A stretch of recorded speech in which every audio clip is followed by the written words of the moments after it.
What's going on, everybody? Welcome to 4 Star Chicago Sports. We are the Northside Nine. Another long week for Cubs fans.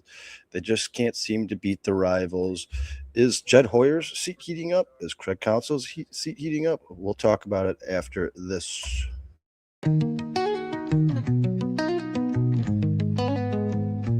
Windy City banners rocking 4 stars align. Dynasty dreams rise, Bulls in their prime. Cubs curse shattered, the victory divine. Fields be running, clock ticking on my timeline. Shot-town heroes, legends never fade. Black Hawks flying, cutting ice with the blade. White Sox diamonds, the Southside parade. 4 stars shine bright, legacies they made. Mike with the crown, air rain, no dispute. Sweetness in the backfield, Walter in pursuit. Bear down Sunday's midfield, battles cute. Chicago's. What's up, Cubs fans? Welcome to the Northside Nine. I am Kyle, your host, as always. Sean will not be with us today. He might make a couple appearances, but he's at a volleyball tournament for his daughter, so let him enjoy his time with his family. We do have a good friend of 4 Star Chicago Sports now, Cricket Commish. How you doing, Antonio? A lot better than the Cubs, for sure. So. Yep, I think you could say that again, man. So, Antonio, I haven't talked to you in a long time, man. So, before we get into this stuff, what's your overall take for this team so far up to this point in the season, man? Man, playing with my emotions, I feel like peaks and valleys for sure. There's stretches, obviously, where they look really, really good, in sync as a team.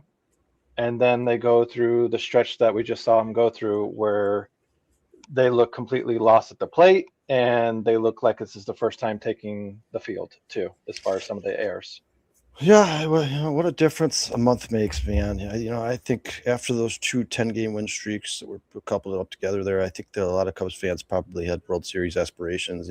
Obviously this team could have added at the trade deadline, looking to add a guy like Freddie Peralta or Joe Ryan, one of those big front end starters. But the deeper into this current losing streak or they get, the tougher it becomes to convince Cubs fans that they should trade away their farm system, add talent to this team. Actually, I was having a conversation with Sean not too long ago, and I was like, man, you think if this gets any worse, they might end up being sellers at the trade deadline and get rid of some of these contracts, maybe like a Dansby Swanson, definitely a Happ or Suzuki, considering that these guys are going to be free agents at the end of the season. Now, it's tough to determine because it seems like the lockout is pretty much a guarantee next year. I don't think we're going to see any baseball. I mean, I think they have till December 5th to get this thing figured out, and it doesn't look like it's gotten any closer in any way, shape, or form.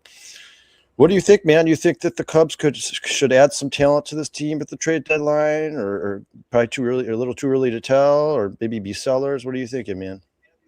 I think, I feel like you're already all in, like the amount of money that you already spent and stuff and invested into this team and this roster. I think if you're around 500 or even above 500 around the All-Star break, you need to be buyers and stuff. I think they definitely need to go get another arm in the rotation. Start looking at these teams that are pretty much out of it, like maybe the Angels and getting Jose Soriano, seeing if he's available. He's got an ERA around 2.2 something. Check for Kansas City. I think there's a guy like Waka or something like that's pitching really good. See if they're available. Just call all these teams and to see what arms are available and who's willing to sell, because they definitely need another arm in the rotation. Yeah, well, you make a good point, man. I mean, after spending nearly $350 million in the offseason, I think the expectations for this team were to be a World Series contender. I think that's basically what the front office has been telling Cubs fans: be patient, we'll get there. Last year, it looked like they had some streaks where you thought maybe that they were going to get a lot better this year. And, obviously they replaced a guy like Kyle Tucker with Alex Bregman. Alex Bregman has not been the same Alex Bregman we're used to seeing over the last decade, but it's still early. I think at some point Alex Bregman's probably going to go on one of those little tears that he's gone on in his entire career. Remember, this guy was an MVP at one point. He had a 40 home run season. So I do expect him to get better. But I don't know, Antonio. It seems like the rest of the lineup struggles with that breaking ball. We heard about it. They talked about it nauseum at 670 The Score all week. There was an article on MLB.com written by one of the Cubs writers talked about how the breaking ball has really, really fooled them. And it seems like the major league pitchers are just kind of figuring this lineup out. We're talking talking about a team who, like, for instance, say Suzuki in the month of May, I think he faced 21% breaking balls, or in the month of April. In the month of May, it was up to 49%. And these guys just struggle with some of that off-speed stuff, man. They're still one of the best fastball hitting teams in all of baseball. But at some point, this lineup's going to have to adjust, man. I mean, this is baseball, you guys. You're going to see your ups and downs. You're going to have your months where you look great, your months where you struggle a little bit. But these lows for the Cubs, they just seem to be a little too low, right? Yeah, I mean, definitely the tape's out on them as far as they can't hit the curve, I should say. But even the bats just have to come alive at some point. I think when we're talking about trading, you either got to go for an arm or a bat, and I don't think there's really much room in the lineup to kind of fit a bat, because then it's like, who are you taking out and at what spot? So I think the bats just need to eventually find their way and start to hit. But I do think, like I said, the rotation piece is definitely the spot where you could fit somebody in. Yeah, you have to imagine for these guys to get where they're at, to become big leaguers, make their way through the collegiate level, high school, they probably hit breaking balls at some point in their day. And obviously, I think the league started to adjust to the fastball because these guys are throwing 100, 102, 103 miles an hour now. But what's interesting about Major League Baseball now, man, is even though the velocity continues to go up and up and up, the usage of the fastball continues to go down. I mean, these guys are all kind of becoming like Kyle Hendricks professors, man. The scouting reports are better than they've ever been before. They know what these guys struggle with. They know what these guys are good at hitting, and they try to work the way around that. The Cubs have to adjust. I mean, this is baseball, guys. You're going to have months where they're going to throw you a bunch of fastballs, and the more you start to get used to it, the more you hit that pitch, so they're going to start adjusting and throwing you off-speed stuff. The Cubs have to adjust to that, and it's unfortunate that it seems like all these guys go through the struggles at the same exact time. I've never seen this with any other team in the history of baseball where everybody slumps at the same time, at least not this long, right? It seems like more drastic in Chicago than anywhere else in baseball. It's like they're on like how women, when they get together, they get on the same cycle. They start to stick up. It's almost like that, where the guys are on the same cycle together as far as like whether they're hot or cold and whatnot. Either that or they have like what's the movie Major League, the guy that couldn't hit the curb, Soriano or whatnot. Yeah, it's like the whole team has that thing where like they need to feed Babu or whatnot, make sure he's got his drink so they can hit that. Well, it's comical that you say that. It's funny you say that, but I actually did use that comparison with Sean when I was talking to a couple of them. It's like, man, these guys are like, a bunch of women who all cycle together. It's weird because everybody in baseball struggles. We've seen this with every single player. Right. Jaron Judge struggles. Mike Trout struggles. Everybody goes through their ups and downs, man. But I've never seen a team where it just feels like everybody is tied together somehow. It's like if everybody, you would figure a guy like maybe Alex Bregman, who's a seasoned vet, has won World Series, he's been an MVP. You'd figure that he would be the type of leader who could kind of pull these guys out, put the team on his back and be like, hey, I'll pick these guys up while they're in this slump. One thing that's trying, though. Yeah, listen. Like he's trying. It's just not. Maybe it's just because he's still new to the team and he's still trying to get adjusted. Maybe feeling like he's the newest guy in the locker room.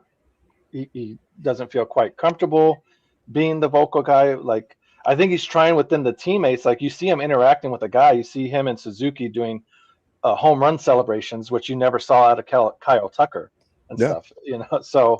Yeah, he's the biggest. I'd say the biggest difference between the two of them, and maybe Kyle Tucker's a little more consistent, but I think when Alex Bregman is at his best, he's probably a better player. But the biggest difference between the two of them for sure is the fact that Alex Bregman is a vocal leader, man, and I think that's why they've wanted him here in Chicago for the last 3 years. I think that's why Jed Hoyer spent so much time chasing him. He's just that he was supposed to be that guy that could pull these guys out. And listen, honestly, if you look at Alex Bregman's numbers on the season, obviously he's not hitting for a ton of power, but he's actually been pretty good. The problem is he was brought here with the celebrity status. Cubs, like I said, the Cubs have been chasing him for a long time, trying to get him in the building here. So I think Cubs fans just expect more based off the celebrity status, based off the fact this guy was an MVP at one time. Now remember, guys, he's in his 30s now. This is not the same Alex Bregman you're getting when he was 26, 27. But I think the power will come at some point. He's actually been pretty good if you look at the numbers. He's been pretty consistent. As of late. he's definitely one of their best hitters for sure, no doubt about it. And I think at the end of the year, we all expected Alex Bregman to have probably the best numbers on the team of anybody. Now, there's a lot of question marks in this lineup. You don't know what Moises Ballesteros is yet. He's young. There's going to be some ups and downs with him. There's going to be some learning curves for sure. PCA last year, you saw the tale of two tapes, right? The one half of the season, he was one of the best players in baseball, if not the best player in baseball. The second half of the season, he looked very much like Javier Baez, very streaky. Is he the guy we saw at the beginning of last season? Is the guy we saw at the end of last season? Or is he somewhere in between? It's tough to tell. But one thing we have talked about on the Northside Nine here a lot, Antonio, is these injuries to the Cubs pitching staff. At one point, there was 38% of their pitching staff was on the IL. We knew it was going to catch up to them at some point, right? Like, it was fun while it lasted. We knew that, the Cubs, even after losing Cade Horton, I think that kind of took the wind out of all the Cubs fan sails. But this rotation stepped up and continued to pitch well. This team looked good. Cubs fans were kind of like, oh, wow, maybe we didn't need Cade Horton to win a World Series. But now it seems like it's just starting to rear its ugly head a little bit. Yeah, I mean, it was, like you said, it was definitely nice while it lasted. While we were getting the good production out of Soha and whatnot. But I think we all should have kind of see it coming, as the drop off eventually. These guys, he's supposed to be a number 3 for a reason. You can use him maybe as a number 1 and stuff in a pinch, but you can't expect to put him there and him being able to give that same level of production. Eventually, he just likes to give out free baseballs in the outfield, man. He's going to give at least 2 home runs up a game, and you just got to hope that it's solo home runs and those bases aren't juiced when he does. Everybody in our ERA has an ERA, or in our pitching staff has an ERA over like 4 right now. And it's unfortunate because I do think that when healthy, Cade Horton is probably one of the best pitchers in all of baseball. We've seen it in the small sample size we've been shown. He looks great. It's unfortunate, man, for him to have 2 Tommy Johns at this point in his career is unheard of. He's still really young. Obviously, Justin Steele had the setback in his recovery process.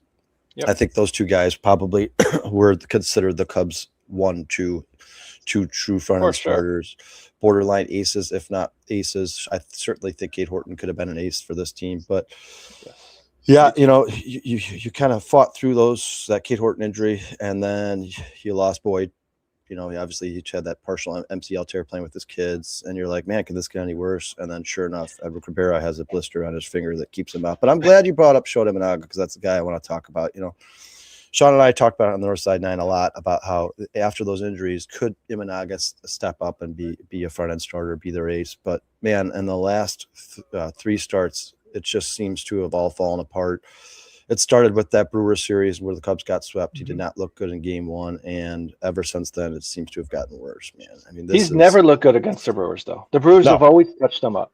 So, I mean, I think it's in his head now when he goes into facing them. It's like, shit, these guys.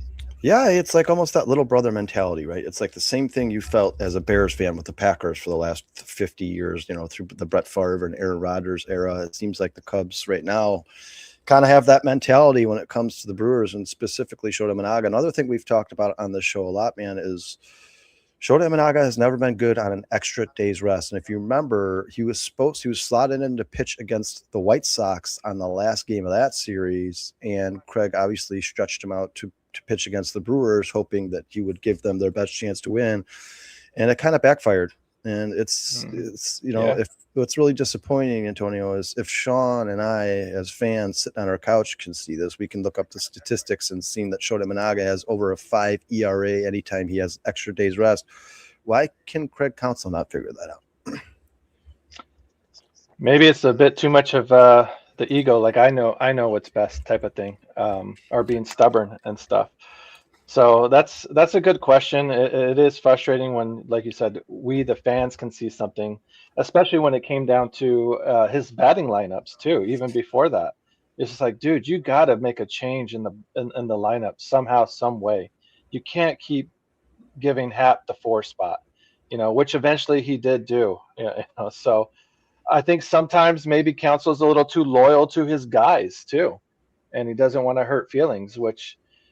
And one thing, if you're going to be the good cop in your coaching staff, that's fine and that's good and dandy. But there needs to be a bad cop in that coaching lineup as well, that staff of yours too.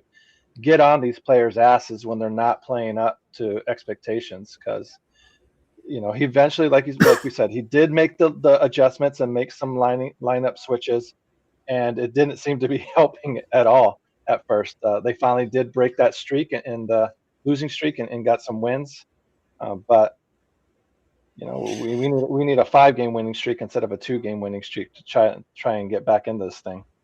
Yeah, and I agree with you 100%. I couldn't have said it better myself, man. There needs to be some accountability. And listen, I understand baseball's a tough game. Craig Counsell's not the one out there taking at bats. He's not the one throwing pitches. But I'm not. You don't necessarily need every coach in sports to be a rah-rah guy in your face, yelling, screaming. But yeah, I mean, certainly if it's not working, you need to make some adjustments. And for me personally, I think Craig Counsell is one of those guys who's been around this game for a very long time. And it seems to me like he manages baseball like we're still playing in the 1990s. It's just a different game, man. It's a different game. And I agree with you, Antonio. I think he's just way too loyal to some of these players. Like, listen, I understand that Hap's going to have his up and downs. I get it. It happens to everybody in baseball. But when he's struggling like he was in the month of May, striking out at almost a 50% clip, you have to take him out of the cleanup spot. The Cubs continued to get men on base every single game, particularly the first inning. You remember those Brewers series? I think they had a man on the first inning every single game. They never brought any of those guys home. Nope. Like, Craig, if it's broken, you got to fix it, right? Like, if you getting guys on base every inning and those cleanup hitters, you're talking about Ian Happ, say Suzuki, can't get these guys home, then it's probably time to try somebody else. And I know he has made the adjustments since, but it took way too long. And even still after the adjustments, it just hasn't worked out, man. But when it comes to Shota, this is something I want to talk about particularly, man. I mean, these splits in the month of April and the month of May are absolutely insane. We talked about early in the season, this is a guy who has been prone to giving up the home run ball, but to start the season, you look at the month of April there, man, he was actually doing a pretty good job of keeping the ball in the ballpark. You see those 2 home runs allowed through the month of April, 2.15 ERA, immaculate .75 whip, 31 Ks. He's still getting those strikeouts. You see the month of May there, he's still got the 31 strikeouts. But, man, it's the tale of two tapes once again here. 10 home runs allowed in the month of May, a 5.8 ERA. I can tell you this, guys, not only if Shota continues to pitch like this, is he not an ace, he would be a guy who, if the Cubs were healthy, if they had a ton of arms, the luxury of going to a couple different guys, maybe Javier Assad, say Cabrera was still healthy, Boyd was still healthy, even if Steele had come back, he may be a guy who I would consider sending down for a couple of weeks and letting him figure out whatever's going on, man. Definitely, like, maybe put him be in the bullpen and stuff instead of being a starter and whatnot. If anything, if all our pitchers were healthy, he would be at the 5 spot, realistically. Because I mean, you would have Steele, you would have Horton, you would have Boyd, you would have Cabrera. So that's 4 right there.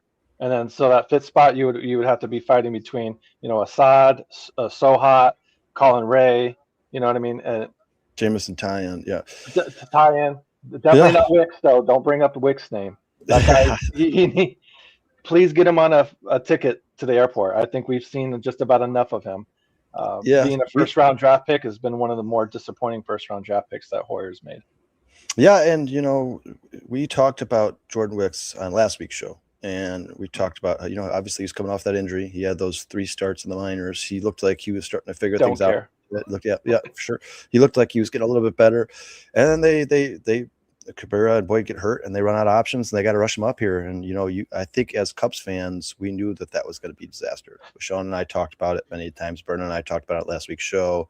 Alex Pat talked about it himself. Man, you don't want to rush this guy. It seems like the Cubs' hands were forced. With all these injuries, they really didn't have an option, and they brought him up too soon. And I think you probably set his development back a little bit. And that's something I want to talk about. I'm glad you bring it up, because this is a team, since Jed Hoyer's been here, at least in the last 4 years, I know they've drafted at least 40 pitchers.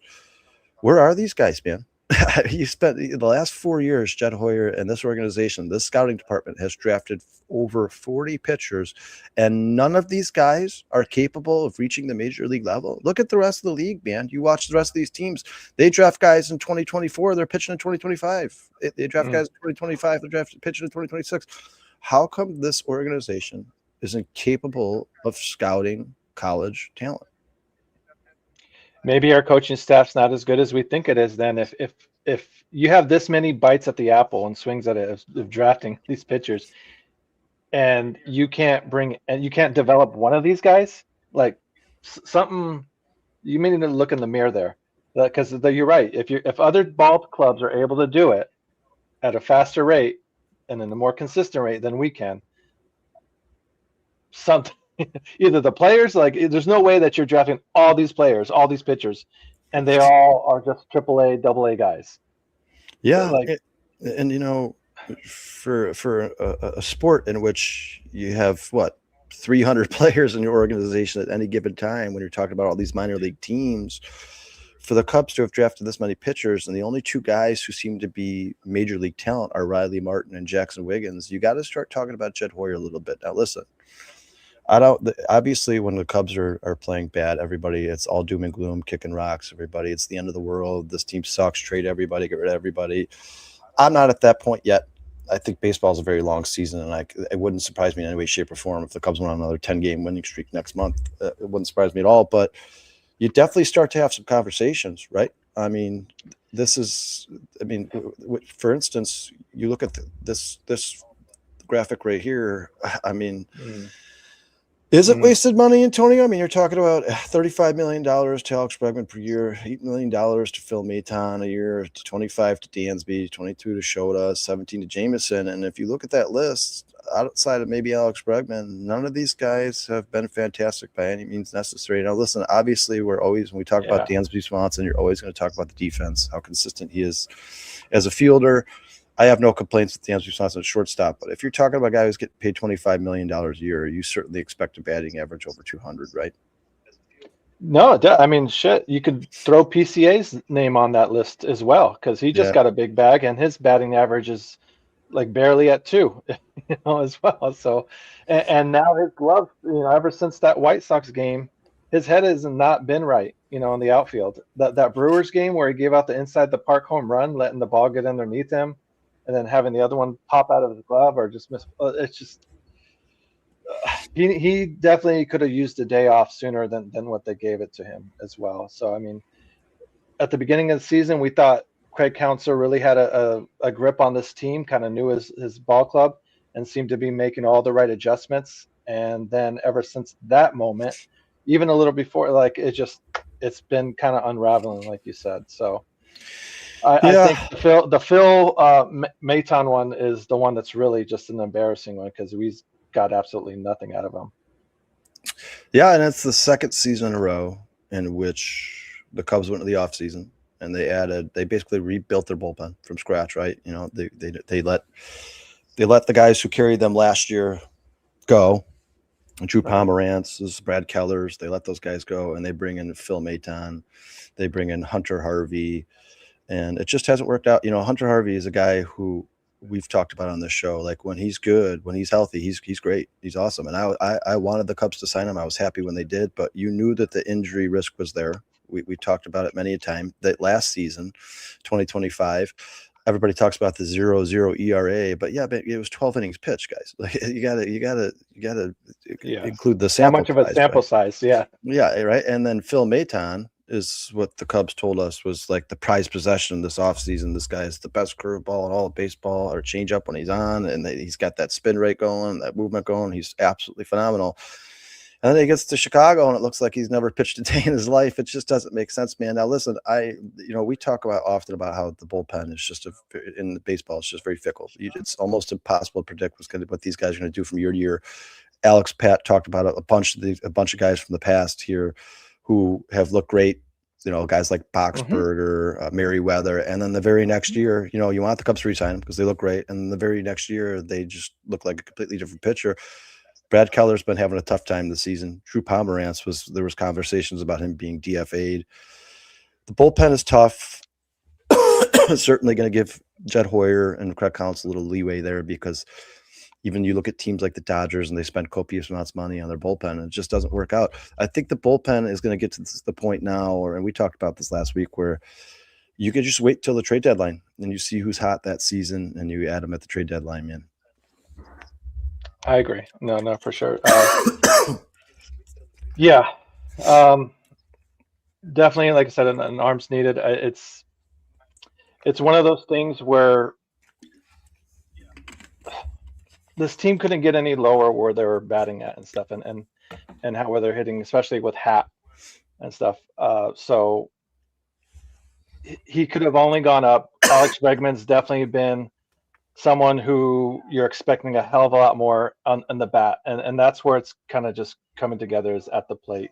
Fielding wise, you really can't complain about Dansby like you're saying, but you're hoping that he could be more consistent with his bat, and that's, like I said, the thing that's just been driving us crazy as Cubs fans and stuff. If they go on another 10-game winning streak, yes, that'll be awesome. But I think all of us will be kind of holding our breath there and hoping that we don't have that Dr. Jekyll, Mr. Hyde moment again, where they go ahead and lose 8 straight and just give it all back and stuff. So that 10-game losing streak, that second game winning streak may as well not happened there because it just completely evaporated and whatnot. So yeah, you erased it. You erased it. You know, for this team, first of all, I don't know if I'm sure you've seen this on Instagram or something, but this is the second team in MLB history to have 2 10-game winning streaks and a 10-game losing streak in the same season.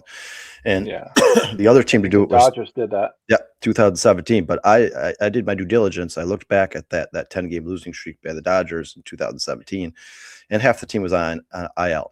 I mean, I think they were missing Freddie Freeman. They were missing Mookie Betts. They were missing a ton of guys. Max Muncy, I think, was banged up at that point. Clayton Kershaw, I think, was on the IL.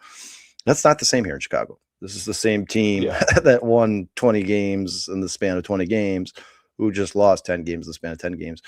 It's frustrating, man. And it's even more frustrating because you're talking about the Brewers, the White Sox, the Pirates, and an Astros team that looked like they couldn't win a game on the road if you put a gun to their head.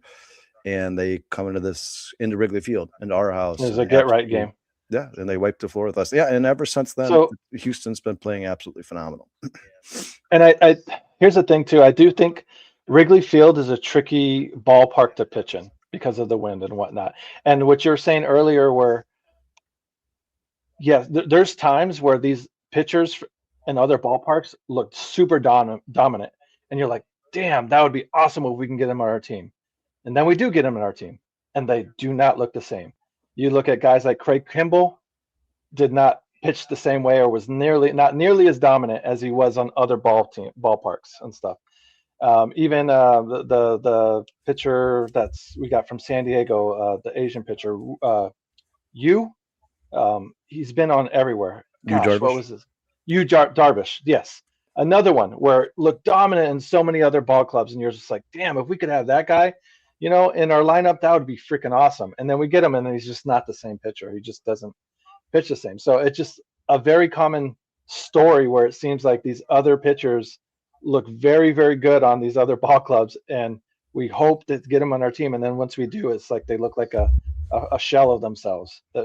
For whatever reason, this ballpark pitching to Wrigley Field is just super tricky. That wind is super frustrating to deal with.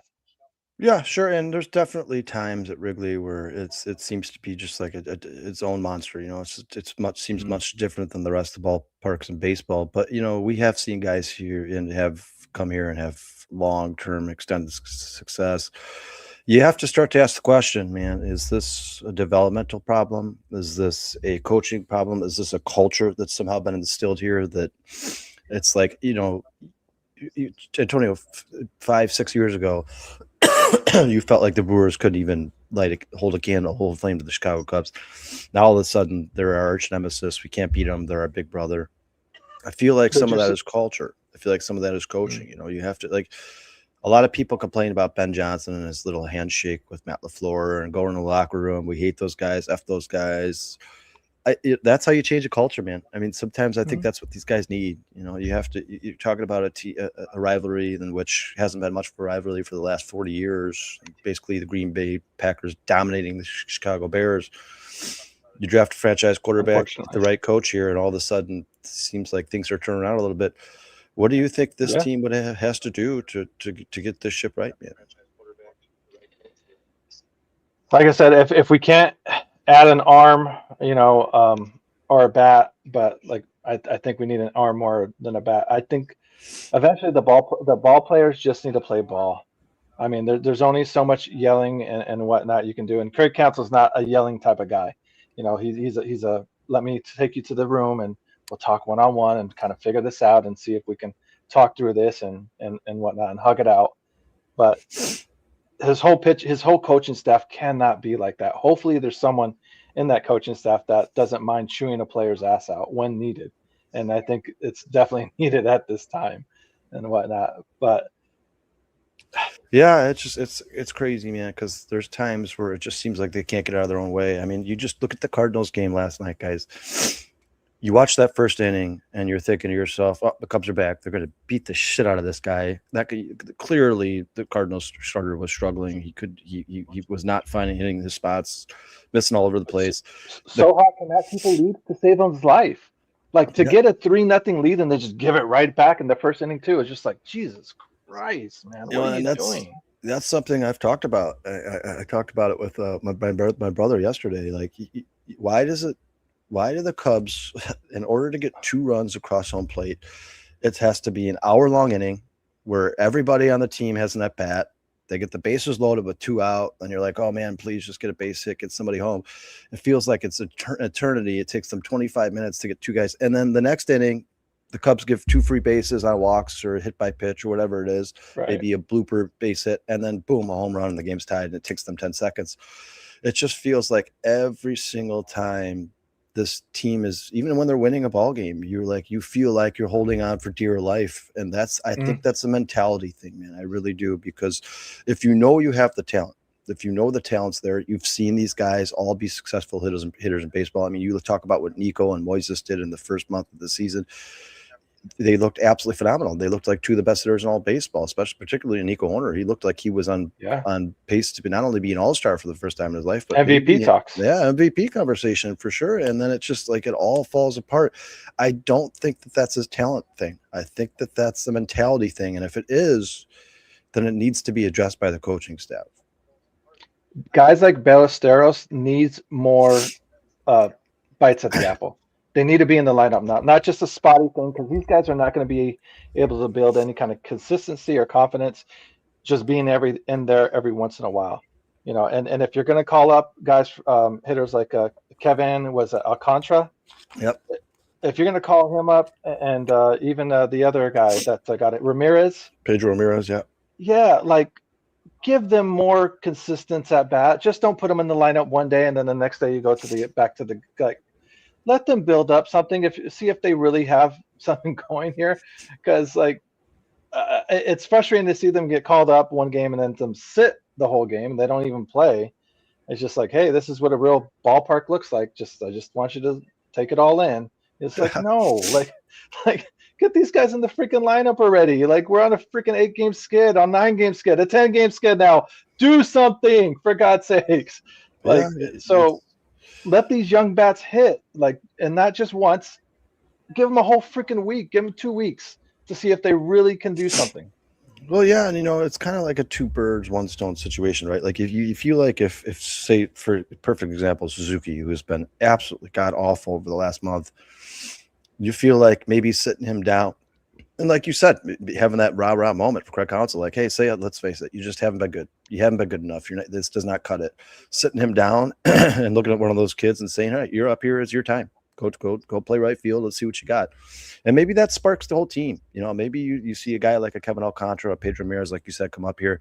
And if they can get even a home run or a couple hits a game like Pedro Ramirez did his first game up, maybe that sparks the team. And if you look around baseball, you talk about Connor Griffin on the Pirates, you talk about Weatherford on the Cardinals, every other team who brings these young guys up, the guys that they've been talking about in the farm system for the last 2-3 years, they get playing time immediately. They are not brought up to be bystanders. These guys get on the field, and even when they struggle, they keep them out there so they can continue to learn. I don't know if it's a Craig Counsell thing, like he's just so stubborn and he's so attached to his guys that he won't let these guys play, or maybe we talked about earlier, he seems to be like a guy, like a dinosaur, right? He's coaching baseball like it's 1990 or the early 2000s.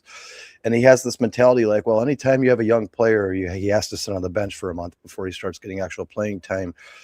I don't know what it is, man. I don't even know, to be honest with you, whose decision it is to bring these guys up when they do. I don't know if that's a Craig Counsell thing. I don't know if that's a Jed Hoyer thing, but I could tell you something that absolutely made me furious was the fact that this team decided to go and sign a guy like Nicky Lopez, a guy who absolutely brings nothing to this club in any way, shape, or form. He's not spectacular defensively. He's not a good hitter.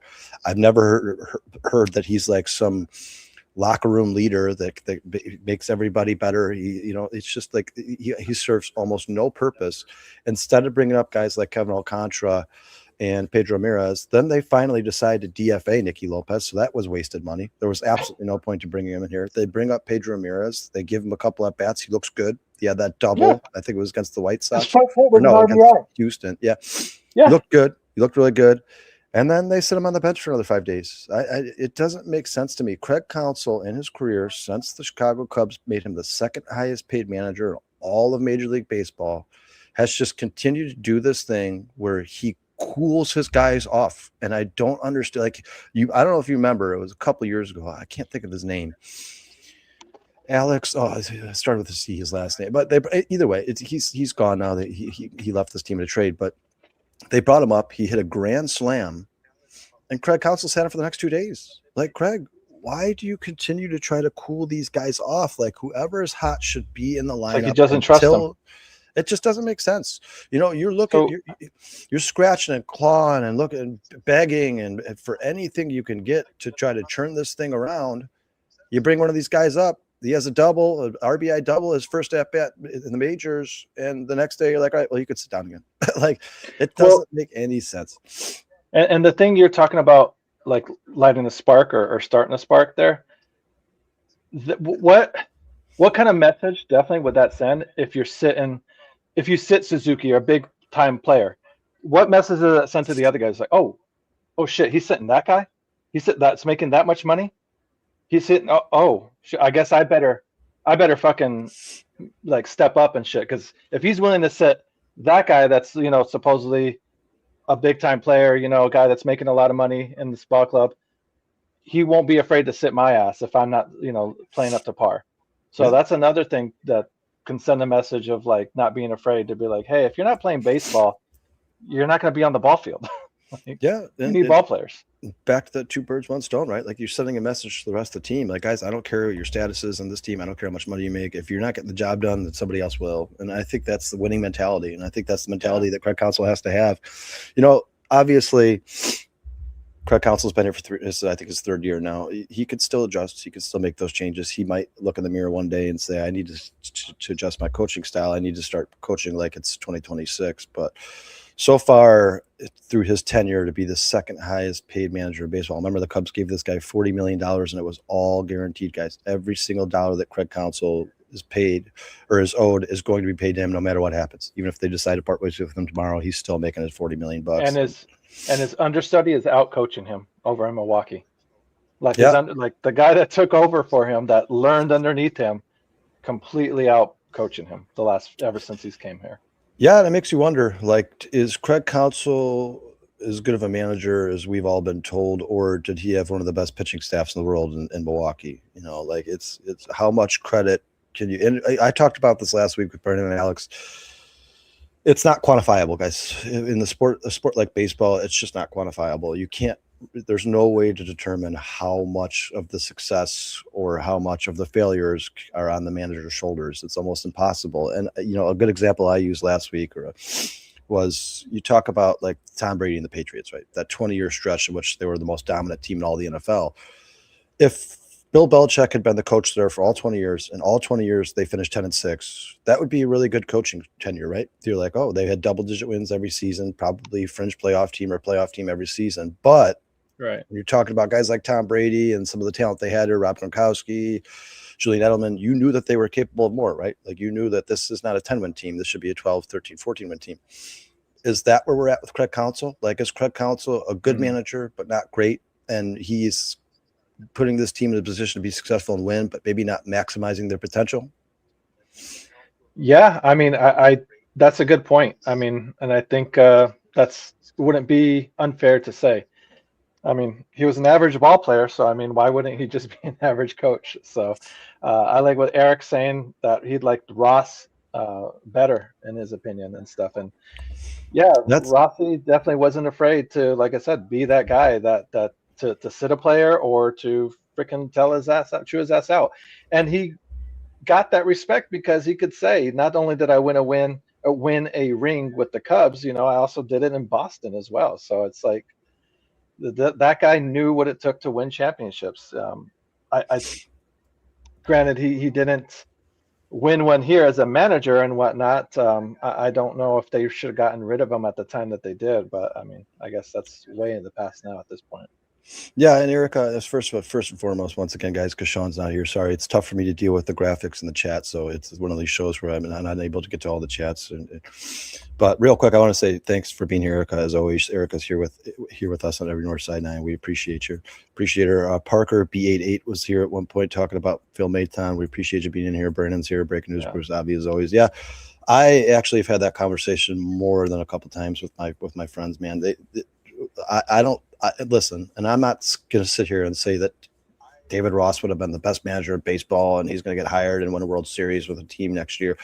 But I certainly don't think he did anything to deserve to get fired. And listen, I understand. I like the aggressive move by the Cubs. Like, they're like, we like David Ross. We think he's good. This guy went 500 with a team that, if you guys remember, the corner spots were Frank Schwindel and Patrick Wisdom, and he still got them to finish at 500. To me, was amazing. I thought David Ross did a really good job here. Another thing we hear about David Ross constantly is he's a player's coach, man. All the players love him. They absolutely love him. Yeah. It's going to be really, really heartbreaking if David Ross goes. He's a hell of a dancer. You've seen him on Dancing with the Stars. Yeah. And I don't know if you've been watching I forget what it's called, Bruce. Maybe if you could put it in the chat for us. It's a show that they do on Marquee after the Cubs games, where it's basically Anthony Rizzo and David Ross sitting down and talking about reminiscing in the 2016 season. And I mean, as like advertised, the lovable reunion or something like that. Yeah, as advertised, like he just seems to be like a really, really good dude, and that's the vibes I got when he was here with the organization playing for them. Man, Ross just always seemed to be like one of those guys who, like, I don't know, man. He's very even keeled. He obviously knows the game of baseball. Most catchers are probably the smartest guys in the organization when it comes to baseball. Yeah. They obviously have to study the most. They have to learn the most.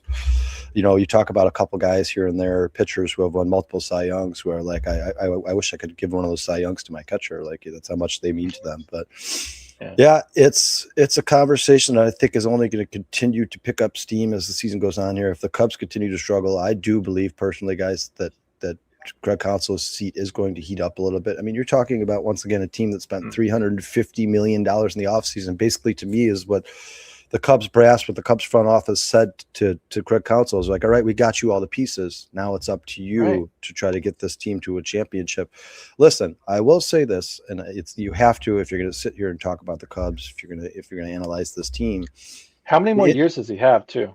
I'm just curious. I think it was a 5 year, so there will be 2 years after this. And remember, there's probably going to be a lockout next year, so he would be here for an additional 3 years. But I will say this, in all fairness, if we're going to talk about Craig Counsell, the injuries have not helped in any way, shape, or form. And listen, I understand everybody always says the same thing to me. Well, listen, every team deals with injuries. Guys, to have 40% of your pitching staff in the IL, unheard of. That's unheard of. I've been watching baseball for a very long time, since I was a very young man. I don't remember a time in which a team lost 5 of their 6 starters before the month of June. I have never seen that in my entire life. Like, it literally could not go worse. Sean has a graphic in here somewhere. I'm not going to look for it, but he puts it up. When your fifth, like you were talking about, Shota should be our 5th starting guy. When our 5th guy bumps all the way up to our number 1 starting rotation because of injury. I mean, like that and just tells you everything right there. There's not many ball clubs, period, that can handle that, because then you're just putting more stress on the rest of your bullpen. You're calling up guys maybe earlier than you want. You're using guys like Ben Brown has been really the only bright spot in our rotation. And that's another one still where, like, the wheels could fall off on him any moment, just because of what we've seen from him in the past. I know as Cubs fans, you can be a little hesitant on, like, is this true? Do we really believe what we're seeing out of him? Has he really turned over a new leaf? Or is he going to be like Shota, where it's like, shit, now it's all coming apart here? Yeah, and you talk about a team where if they were fully healthy, you could have a 7-8 man rotation. Because to be honest with you guys, listen, I understand that he's not Clayton Kershaw in his prime, but Colin Ray has been pretty damn good for the Chicago Cubs, and he's picked them up and put them on his shoulders numerous times now. He did it last year. He's doing it again this year. I understand when people look at the numbers, they look at the metrics, they're like, well, 4 ERA. It's not like Right. but listen, I've talked about this with Colin Ray 1,000 times. The numbers are skewed. They're skewed because Colin Ray is not a guy who goes out there and gives up 4 runs every game. That's not how Colin Ray pitches. What he does is goes a month giving up 1 or 2 runs a game.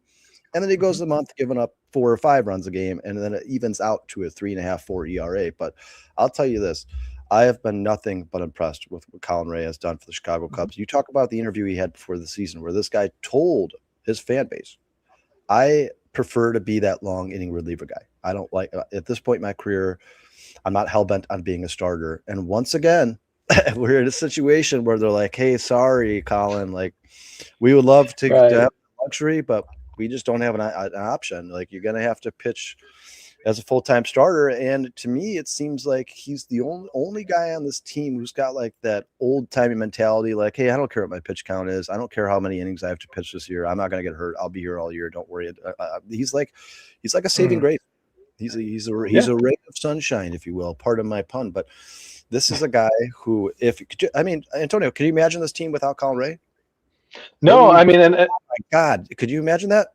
Oh my God, we wouldn't have a winning record. That's for damn sure. So I'm right there with you. Last year, I was the same thing. I think he kind of gets a lot more hate than deserved, Colin Ray, for being the vet that he is. To me, he's pretty reliable. Sure, he will have his games like you're talking about where he doesn't look good, but more often than not, when I'm watching him, he's giving the solid productions, and he's not getting knocked out of games early. That's the thing. He's at least getting to the 5th, maybe even 6th inning sometimes, which this bullpen definitely needs. Like the more rest you can give that bullpen, the better. Because it's like I said, we're already running on fumes, and we're not even at the All-Star break, and we're running on fumes. Like I said, Tyler Boyd cannot come back soon enough. Same thing with the Miguel Cabrera. Like these guys cannot come back soon enough. When he got injured with blisters, it was just like a Jesus Christ moment. Like how much more can this bullpen take, really? So I mean, yeah, it's been 0 days since the Cubs' last injury. I love Erica's chat here. Erica says her comment here. She says he went toe to toe with Paul Skeens. Yeah, that's another thing that just makes you so frustrated with the Chicago Cubs. Like you could go out there and beat possibly the best pitcher in the entire world, but then they'll go the next day and make some bum look like he's the next Randy Johnson. It doesn't make sense. I'm glad you brought those guys up though, because it sounds like there is some light at the end of the tunnel here, guys. It looks like we're going to have both Matthew Boyd and Edward Cabrera will be back here pretty soon. I know for a fact Matthew Boyd has already started pitching. He did a live BP session. I think Edward Cabrera has a rehab start on Sunday. So both these guys should be back here in the next 2 weeks. Every show, we always try to keep somewhat of a positive vibe here. Antonio, obviously we've talked about how everything seems to have gone wrong for this team, but there is one bright spot in the last week here, and something I certainly we need to give some props to. This guy right here, guys, in his last 3 games, and really the span of last week has been absolutely phenomenal. It's 7 for 15, 3 home runs, 10 RBIs. Ian Happ is one of those guys, man, where if he is hot, he is dangerous. Can be one of the most dangerous hitters in all of baseball. And when he's cold, it seems like he's standing in the middle of Antarctica in his boxers, right? Like he's just he turns into a penguin. He gets so cold. Yeah. You said it earlier in the show. It's like Jekyll and Hyde, man. It's the tale of two tapes. This guy, it's unbelievable the splits with Ian Happ, because it's like 1 month you absolutely love him and you're like, he's going to be a Cub for life. Keep him here, re-sign him, and the next month it's like, yeah, maybe we could just let Happ walk at the end of the year. Maybe find a trade partner. But I got to give props when they're due, man. He's been absolutely phenomenal last week here. And you know what? One thing he and Michael Busch both do, and we'll talk about Michael Busch in a second here, but they both show up against their rivals. And that's what I love more than anything. I think right now Ian Happ currently has the longest hitting streak in Major League Baseball at PNC Park. Obviously, your arch rival Pirates. He's been great in Cincinnati. I think that's where he has his best batting average, if I'm not mistaken, in Cincinnati, and he's certainly been a thorn in the side of the Cardinals as well. Another guy we need to talk about who's been absolutely phenomenal against the Cardinals in his career, his short career so far, Michael Busch. And this is one of those guys, man. We talked earlier about how the Cubs have been really good at hitting the fastball, but they struggle mightily with the breaking ball. There's two guys on this team that don't, and that's Nico Hoerner and Michael Busch. And I think at this point, you could make an argument that if there's a guy who needs to put this team on his shoulder and pull them out of this and get them back on the right track, or a guy who's capable of doing that, I think it's Michael Busch. And the more and more I watch Michael Busch and the more opportunities he gets against left-handed pitchers, the more I'm starting to think that he might actually be the best hitter on this team. What do you think about that, Antonio? Ooh, I like that. I think he's the more consistent bat for sure, more reliable one, just as reliable as Nico, I should say. But at least Busch has some pop in his bat and stuff. So, and then he's a very solid first baseman as well. So, like, I don't think that's a stretch to say that, or an outlandish statement right there. This PCA is definitely going to still be the more exciting guy in the lineup for sure. But if there was a guy that you needed either a home run or to get just a hit there, I would want it to hope to see it's either Nico or Busch coming up to the plate, in that spot and stuff. So, and Bregman, we should be saying him, but shit, he had his moment last night. What frustrating with him is he swung on the 2 outs, very first pitch, it's a high fast, and he swings at it, and it's just like, man, aren't you supposed to not swing at the first pitch? Isn't that one of those unwritten baseball rules of just kind of I let the pitcher kind of see a few pitches from him and wait for your pitch in a sense, but yes, see what he's offering. Yeah, I agree, and it's infuriating because it's a double-edged sword. Like, the Cubs are the best team in all of baseball at getting men on base, and they're the worst team in all of baseball at getting them home. And right.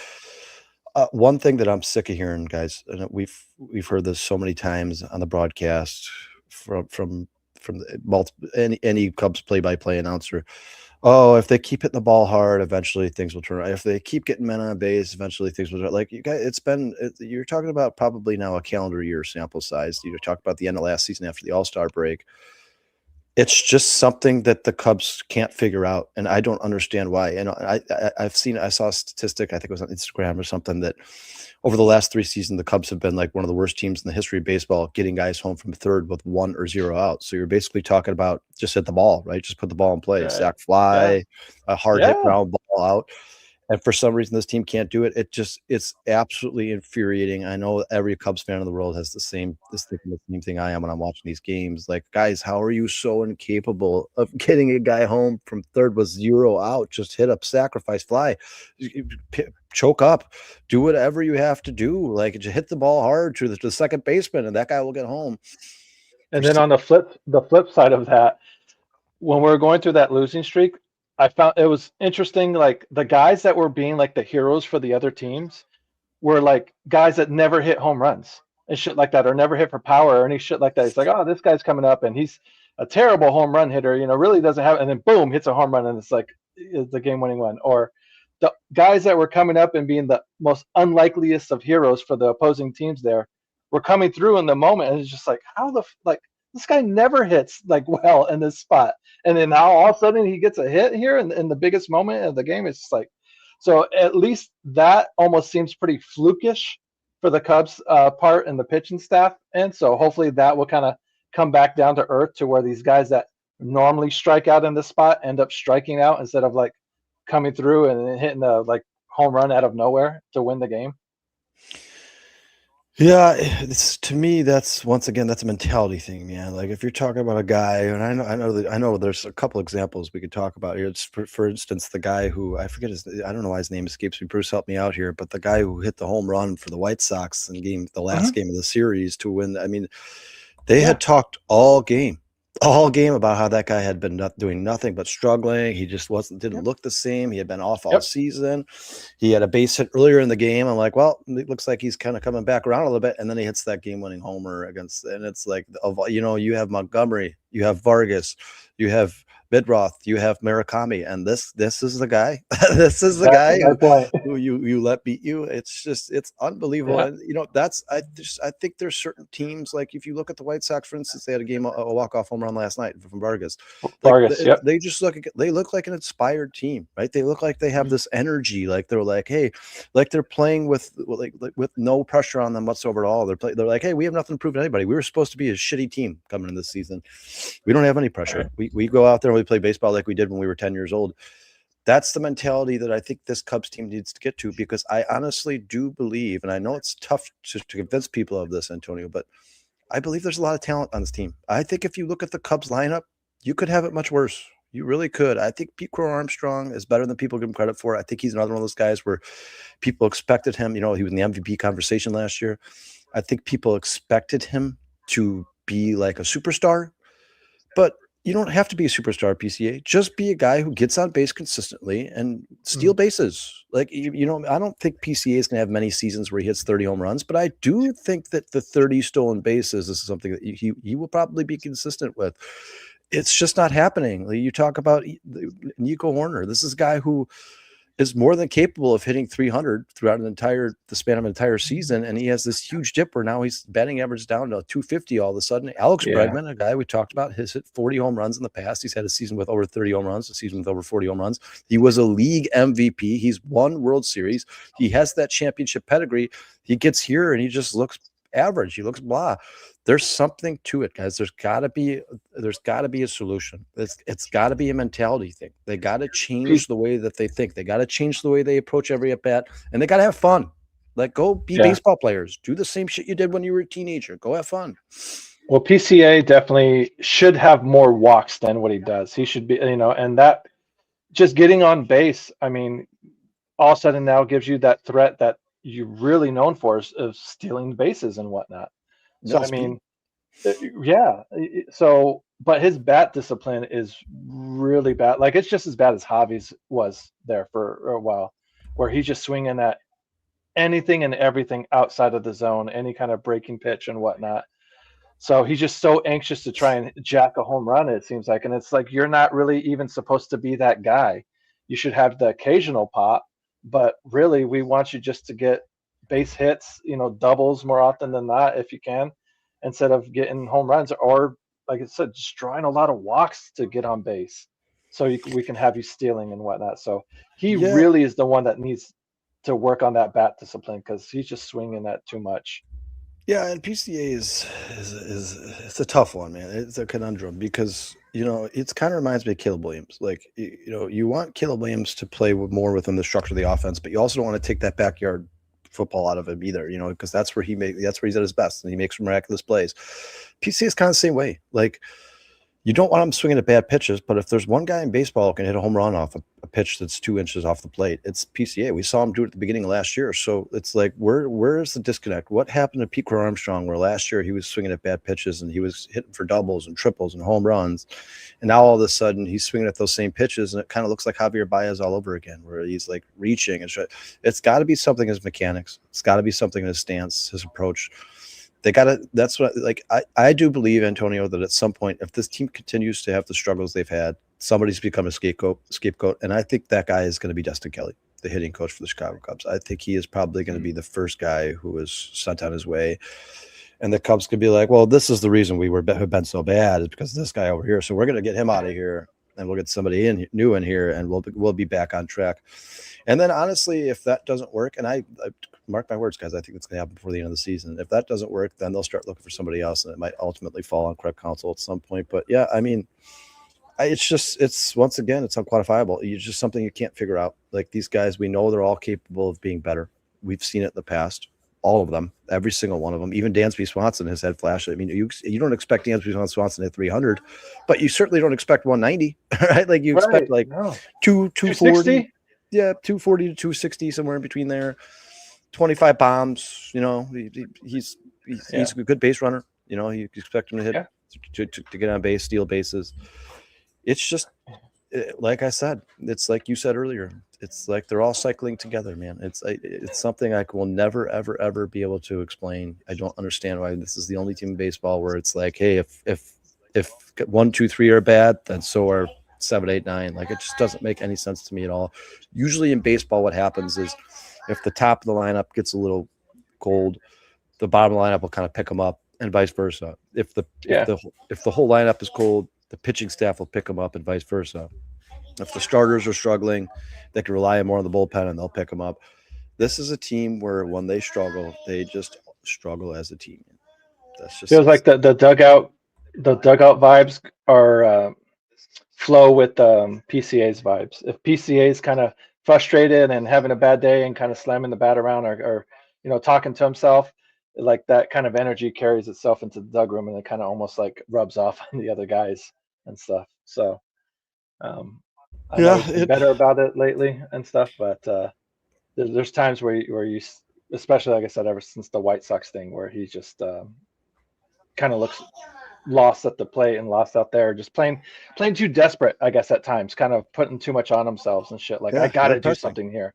They're pressing. You can see it, and you can see it in all of them. You can see it. There's no doubt. Listen, and you don't have to be the biggest baseball fan in the world. You don't have to be professional. You don't have to be a coach. You don't have to be an analyst to watch the Chicago Cubs and go, this team is pressing. They're pressing. And you know what? Another thing that's really disappointing about this team is, we've talked about this, they're all really good at getting on base, but when it comes to the clutch gene, the moment where the bases are loaded and there's 2 outs and you need to base it, it just seems like there's not a single guy in this lineup that has that clutch gene, maybe outside of Nico Horner, and even him right now, he's struggling. But yeah, we've talked about the struggle of this team. We talked about all these players individually. I kind of want to bring this show together here at the end, man. We always do a look ahead and look at the schedule, upcoming schedule. But real quick before we get to that, I just want to talk about each entity in its own, the bullpen, the starters, the lineup.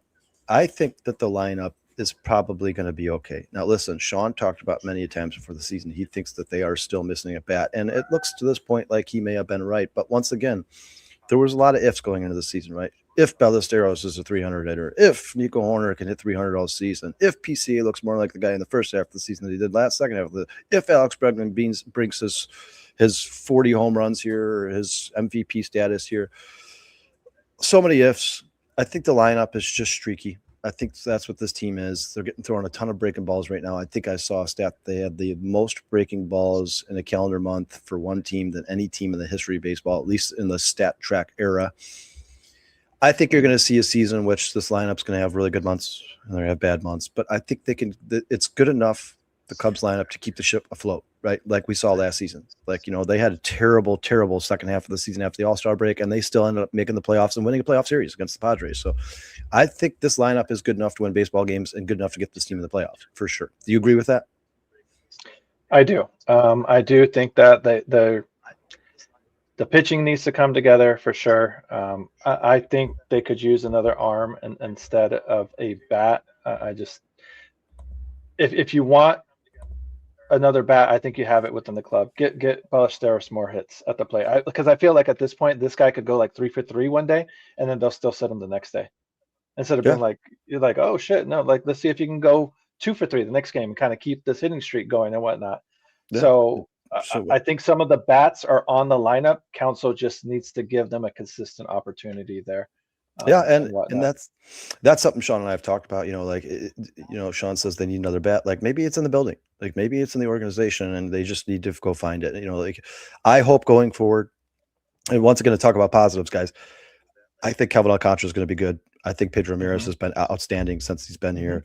Moises Ballesteros, obviously, you could tell just by his simple swing, he's going to be a really damn good hitter in baseball. He's just young, and he has to make adjustments, and he's just going through it right now. But yeah, I think at the end of the day, there's a lot of positives when it comes to this lineup. I think they're going to get better. Like I said, I do believe there's going to be a point in the season where Alex Bregman just goes on that MVP status, just tear, where he absolutely goes on a tear. I don't know when it is. And maybe I'll be wrong, but I think it's something any day now. Maybe after the All-Star break or something. Maybe not making the All-Star break or the All-Star team will piss him off. And I don't know. I just think something's going to motivate him at some point. He's going to have one of those streaks where he hits 12 home runs in the span of a month, right? I think that's coming because he's done it every season. And you just got to. Okay. I mean, you're just playing the odds. You look at the past patterns usually repeat themselves. I think at some point Bregman's going to take off. PCA, I think he's going to become more disciplined, and he's going to continue to find ways to get on base, and he's going to create havoc. Nico Horner's he's not going to hit 250 by the end of the season, guys. He's going to be back up at 300. So I do think that this lineup is going to turn around. The bullpen is kind of work in progress. At this point, I'm almost like flabbergasted, dumbfounded. I really don't know what to think of it. I think Phil Maton, if he can get that spin rate back up, is probably gonna get better, because if you look at Phil Maton throughout his career, guys, I know obviously as Cubs fans, you're looking at the small sample size at the beginning of the season and you're like, this guy sucks. He's terrible.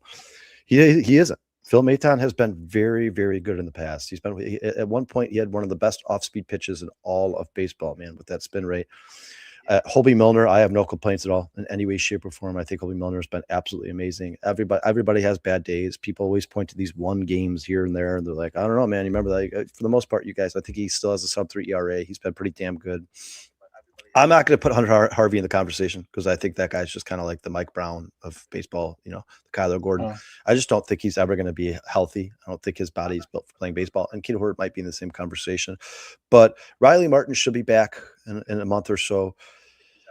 I think the bullpen's in better shape than we think. Daniel Palencia is obviously going to end up being one of the best closers in baseball. I think he's still reeling a little bit from that injury. I think you see it in his face. Like he looks like he's pressing too. He's trying harder than ever. He's throwing harder than he ever has. Like, he'll get back to his dominant self. Caleb Thielbar is another guy who's been absolutely amazing for the Cubs since they signed him. He's super dependable. I think he'll be fine as well. I think the bullpen at the end of the day, if they maybe add a couple guys at the trade deadline, or even bring somebody else up from your farm system, they have guys like Marino Santi down there, who's absolute strikeout machine. There's a few guys in the farm system I think still could be brought up here and still make an impact for this team in 2026. So I think the bullpen will be all right. Okay. Do you agree with that? Do you think that if a couple moves here and there, maybe a couple tweaks, but for the most part, this could be a playoff caliber bullpen? Do you agree with that?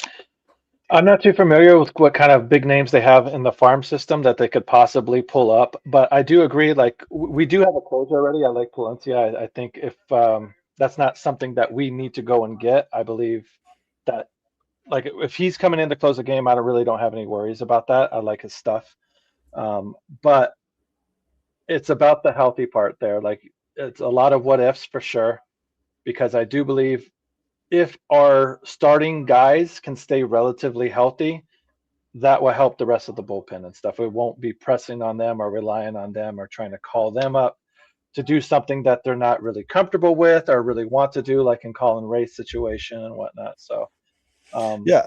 And you expect Riley Martin to come back, right? He looked great. I had no complaints with Riley Martin. I know he gave up that one. The Roberts kid last night, I think, pitched some good innings as well.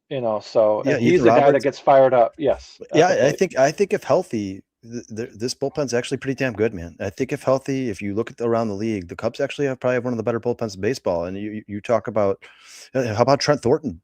I mean, well, just another one of these guys that the Cubs signed. We're like, who the hell is Trent Thornton? I've never heard of this guy in my life. And he's been phenomenal. He's been amazing. And I know that he's given up runs here and there, but you guys, they've relied on him a lot.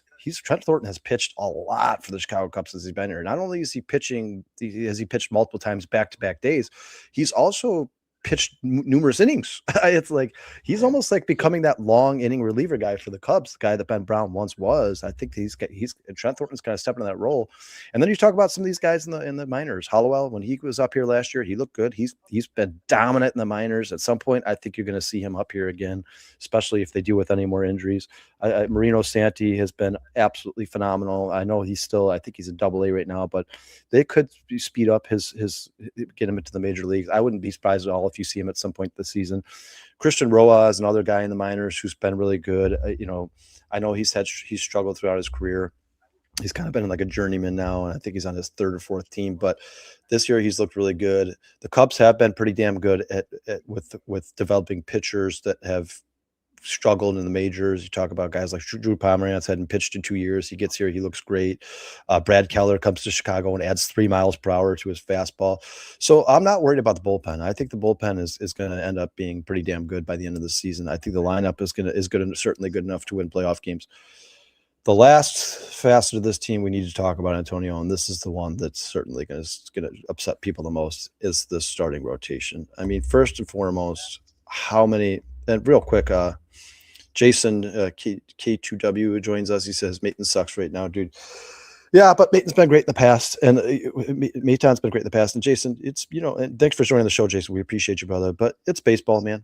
All these guys go through these ups and downs, even the best relievers in baseball. I mean, you guys saw Mason Miller go on a 35 inning Hitler streak, whatever it was, and then the Cubs. He came to Chicago, and the Cubs tore him up. Touched him up. Yeah.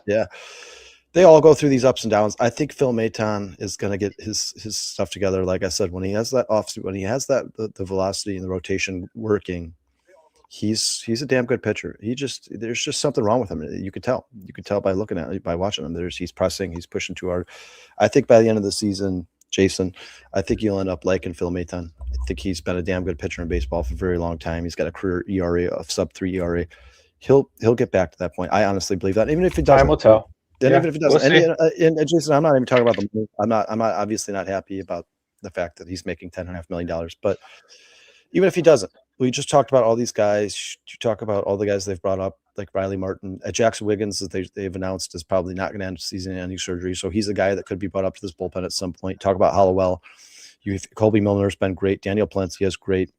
Caleb Thielbar is great. I think at the end of the day, their bullpen's going to be all right. The starting rotation is what concerns me as a Cubs fan, guys. I mean, listen, first of all, you certainly cannot sustain any more injuries. It's not, you cannot sustain any more injuries. You talk about a Ben Brown or a Colin Ray getting hurt, and this team's in really, really, really big trouble. Big trouble. But, you're not going to. The guys like Boyd and stuff and Cabrera, they can't, when they come back, they need to stay healthy for the rest of the season too. Well, Boyd's starting to scare me, man, because you're talking about in week 2 of the season, and they were like, oh, he's just fatigued. It's week 2 of the season. What are you talking about? He wasn't even pitching in the World Baseball Classic. How could he be fatigued? And the fact that he even let himself, and Erica, real quick, I want to get to this before we talk about the starting rotation. She says Rollison's been god awful too. Rollison needs to get off this team. He needs to get off of this team. Brian Rollison should not be wearing a Cubs uniform anymore. That guy is, you guys, I think there was a 3-inning stretch where Rollison recorded 1 out, maybe 2 outs, like 6 walks and like 5 base hits. Like that is not acceptable. That's not a major league pitcher. The Ryan Rollison should not be on this team. And listen, I know that desperate times call for desperate measures, and they were at a point where I think they were like, hey, we have nothing else. We're not that desperate though. At least this guy can go eat innings, but he wasn't even doing that. He was going out there and loading the bases with 0 outs, and then they were pulling him. Like, Ryan Rollison needs to be sent down. He needs to be DFA'd. And to be honest with you, I don't ever want to see Ryan Rollison in the Cubs jersey again. But for the rest of the bullpen, I think they're in good shape. The starting rotation is where it gets a little tricky. I think Ben Brown could probably, at the end of the season, if he continues to pitch the way he's pitching, could probably slot in as that number 2 or number 3. I really do think he's capable of it. And you know what? Ben Brown, adding that 3rd pitch in the offseason has done absolute wonders for him. He looks like one of the best pitchers in baseball. Listen, I know that's naive, and people are like, dude, he's pitched like 5 starts. But Ben Brown, we always knew he had good stuff, right? When he was a 2-pitch pitcher, we talked about him 2 years ago, last year. We always knew that he has when he's on, he has damn good stuff. It's nasty. It can be really nasty. Yeah, and the only problem he had was he was a 2-pitch pitcher, and the 3rd time through the order, these guys had seen both his pitches, and they're like, well, now it's just a 50-50 shot, right? Like either he's throwing that fastball or that shit. It's not the same anymore. Now that Ben Brown is using 4 pitches, a mix of 4 pitches, he's a different pitcher. He looks amazing. And he is, when you talk about the Cubs, he is probably really the only real flamethrower they have. Ben Brown can hit 99 miles an hour. It's his fastball. When his off-speed stuff is on, it moves, and he hits his locations. I think Ben Brown's only get better. I think that's, like you said earlier, Antonio, that's something that Cubs fans, that's a very bright spot for this team. I think Ben Brown was a pleasant surprise for this team. You expect Shota Managa and Jameson Tyan to have the ups and downs, right? At this point, we can just expect consistency to be inconsistent, right? Do you agree with that? Yeah. Definitely. For every one game that Shota does where he does really good, he's expect a bad one to come within the next 3 games or next 3 starts of his there. And when it comes to both of them, you can have the same conversation. Like, hey, listen, they strike guys out, they get out, but they give up home runs, and that's, I think, who they are, and that's who they're always going to be. I think Shota is a fly ball pitcher, and when he came to Major League Baseball in America, it's just a different game, and he's going to give up home runs. It's just the way it is, man. The other Matthew, just real quick, the Cubs have definitely lost that feeling of, like, in the beginning part of the season when they were down a game in games, just like, oh man, we never felt like we were out of a game, but that's feeling has definitely evaporated and whatnot. And now it's like you said, we have a lead, and now we're just like clutching our pearls and like, Jesus Christ, I hope we can hang on to this. Yeah, it shouldn't feel that way. It shouldn't feel like when you're playing a team that's inferior to you. And if you look at the rosters on paper, you have a much better roster. You shouldn't feel like you're holding on for dear life. Like that should never, ever, ever be the case in the situation. So Shota and Tyon at best are going to be your 4-5 if you get Boyd and Cabrera back. I think Ben Brown, if Justin Steele doesn't come back, is probably going to end up being your ace. I think Colin Ray could probably be your number 2 and Cabrera your number 3. So if everybody's healthy, and we'll just keep Justin Steele off the list right now, Antonio. Like let's just assume that he's not going to be back this year, and I think at some point he probably will. But you don't know what you're going to get from him. I mean, this guy is now. It's you're coming up on 2 years since the last time this guy threw a pitch. Correct. If everybody's healthy, excluding Justin Steele and Cade Horton, what is your ideal lineup 1 through 5 for the Chicago Cubs going into a playoff series? What the rotation? Give me who do you want 1? Who do you want 2, 3, 4, and 5? Oh man. Okay, so I guess like you're saying, Ben has been the one has the lowest ERA. You're still holding your breath against him, holding him out there, just hoping that the moment's not too big for the kid, because we're talking about the playoff. That's a lot of pressure. A lot of pressure. Yeah. Playoff vibes, atmosphere, completely different than regular season kind of atmosphere. So I guess Ben, just like you said, the one that you can sort of rely on. Cabrera, I would say number 2 still. He's the guy that you traded for, is your newest guy. Hopefully at that point of the season, he's more kind of put together, kind of calm and feeling more, has some more confidence built within him. And then I think you can go back and forth, either Shota or Ray. Colin Ray would be the guy there in the 3rd spot. I'm sorry. No, Boyd. Boyd so in the 3rd, and then in the 4th, either Shota or Ray. So you got Ben Brown, Cabrera, Boyd, Ray, and Shota. Yeah. Yeah. So if it's and I'm glad I asked this question because everybody's a little bit different here. Bruce doesn't even have Ray on the list, man. He doesn't even have him on the list. So, yeah, I mean, personally for me, and then Bruce just came in here and says Ray is 3 or 4. Personally for me, Bruce, I would keep Colin Ray in this rotation. I would keep him in the rotation over both Shota and Tyon personally. So, I mean, if you're talking about like a best of 7 series and they're going to use 5 pitchers, which obviously they wouldn't because they never do. But right.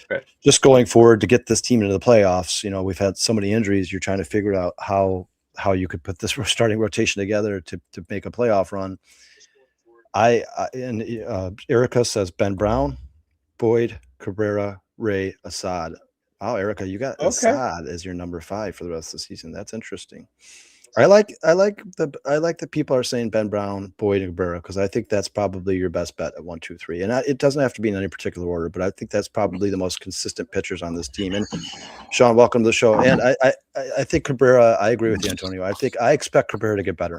I do. And listen, I'm not saying he's an ace. I'm not saying he's going to be Joe Ryan or Clayton Kershaw, but I do expect at some point Edward Cabrera to look a lot better. Jason says his 5. Or Jason says Boyd, Tyon, Imanaga all worry me, and justifiably so, Jason. Justifiably so. You have absolutely every right to think to believe that because Tyon and Imanaga have absolutely fallen off the rails. They look absolutely atrocious in the last few weeks here, and it's not good. And Boyd is a guy who, first of all, you never know when he's going to be healthy, and even when he is healthy, he's very inconsistent. So yeah, I don't blame you at all for being concerned about those guys. Sean, right now, I was asking Antonio here, if the rotation is healthy outside of Justin Steele, so we're just going to pretend like Justin Steele misses the rest of the season because I don't know what's going on with him, and even if he comes back, we don't know what we're going to get from him. And Horton. But you're talking about without making a trade right now. You're talking about Boyd, Tyon, Imanaga, Cabrera, Ben Brown. Give me your 1 through 5. Who's your 1, your 2, your 3, your 4, and your 5? Wow, that's tough because really for me, there's only one, and it's Ben Brown. Yeah. Shota, I still, as bad as it's been the last few starts, I still feel like Shota has the ability to turn it around. We had this pitch chart in here. His biggest problem over his last couple of starts has really just been his consistency a little bit. He has lost control. You see his splitters all over the place, his curveballs all over the place, his four-seamers all over the place. he's lost control a little bit, and it's been causing him problems. The home runs, we always knew were going to be an issue with Shota, but to have 8 home runs in his last 3 starts, man, they got to figure that out. But the velocity's down a little bit, and he's lost a little bit of control. And I know we didn't think we'd get to see this Shota again this year, but here he is. And hopefully they can calm him down and he can slot back into that number 2 behind Ben Brown, because I don't have any faith in Boyd. We've talked about this a few times, Kyle. I don't have a lot of faith in Boyd. I think I like Boyd. I just don't know that his health is going to hold up, and it hasn't so far this year. So I don't know that this maybe at this point maybe change Sohat's translator and stuff. Yeah. I mean, we're desperate here. Just try anything. Get him a new translator. You know, I kind of, when it comes to the pitching staff, I feel like Craig Counsell right now. You know, I don't know what to say, because, you know, I said it a couple weeks ago, Kyle, when this whole thing started. We weren't on the same page. I don't know if we are now, but I didn't think this was a playoff team because of this pitching staff, and I'm still there. And I personally don't think, even because you see it on X, you see it everywhere, trade these players for Peralta.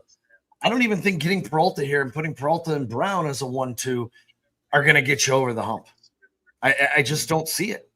I mean, obviously you'll have 2 good pitchers every 5 days, but is that enough when you're going against the Dodgers, when you're going against the Phillies, when you're going against the Padres? And here come the Mets. Are the Mets even going to trade Cabrera? Because all of a sudden the Mets are red hot and they're creeping up.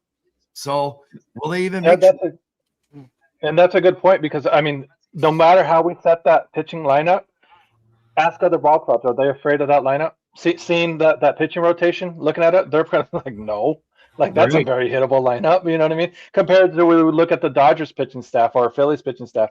We go up there, like, we look at that pitching rotation, like, damn. Like, all right, that guy's going to be a struggle. Like, we might have a hard time getting some hits, you know?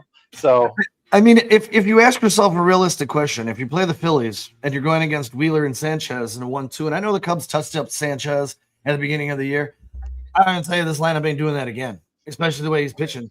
The guy was unbelievable in May. He didn't lose a game. He was unreal. And then you go to the Dodgers. The Dodgers, I don't even know what their 1-2 punch would be, but they have 5 pitchers that can be a 1-2 punch. You're not matching up against them. It's just really scary, man. It's scary to know, and I don't know if you put the wasted money that photo up yet, Kyle, but when you start looking at where the money was allocated, there's a lot of wasted money on this team as it stands, and it's very frustrating when you look at the 2 guys to the left on this thumbnail, especially the guy on the inner right there. Jed Hoyer hasn't done a good job, and he definitely hasn't planned for injuries. And when you start looking, and I heard you guys on the way in talking about Phil Maton, comes to the Cubs with the most deadliest curveball in all of baseball, and his curveball is now flat. You invested, $8 million in this guy over the next couple of years?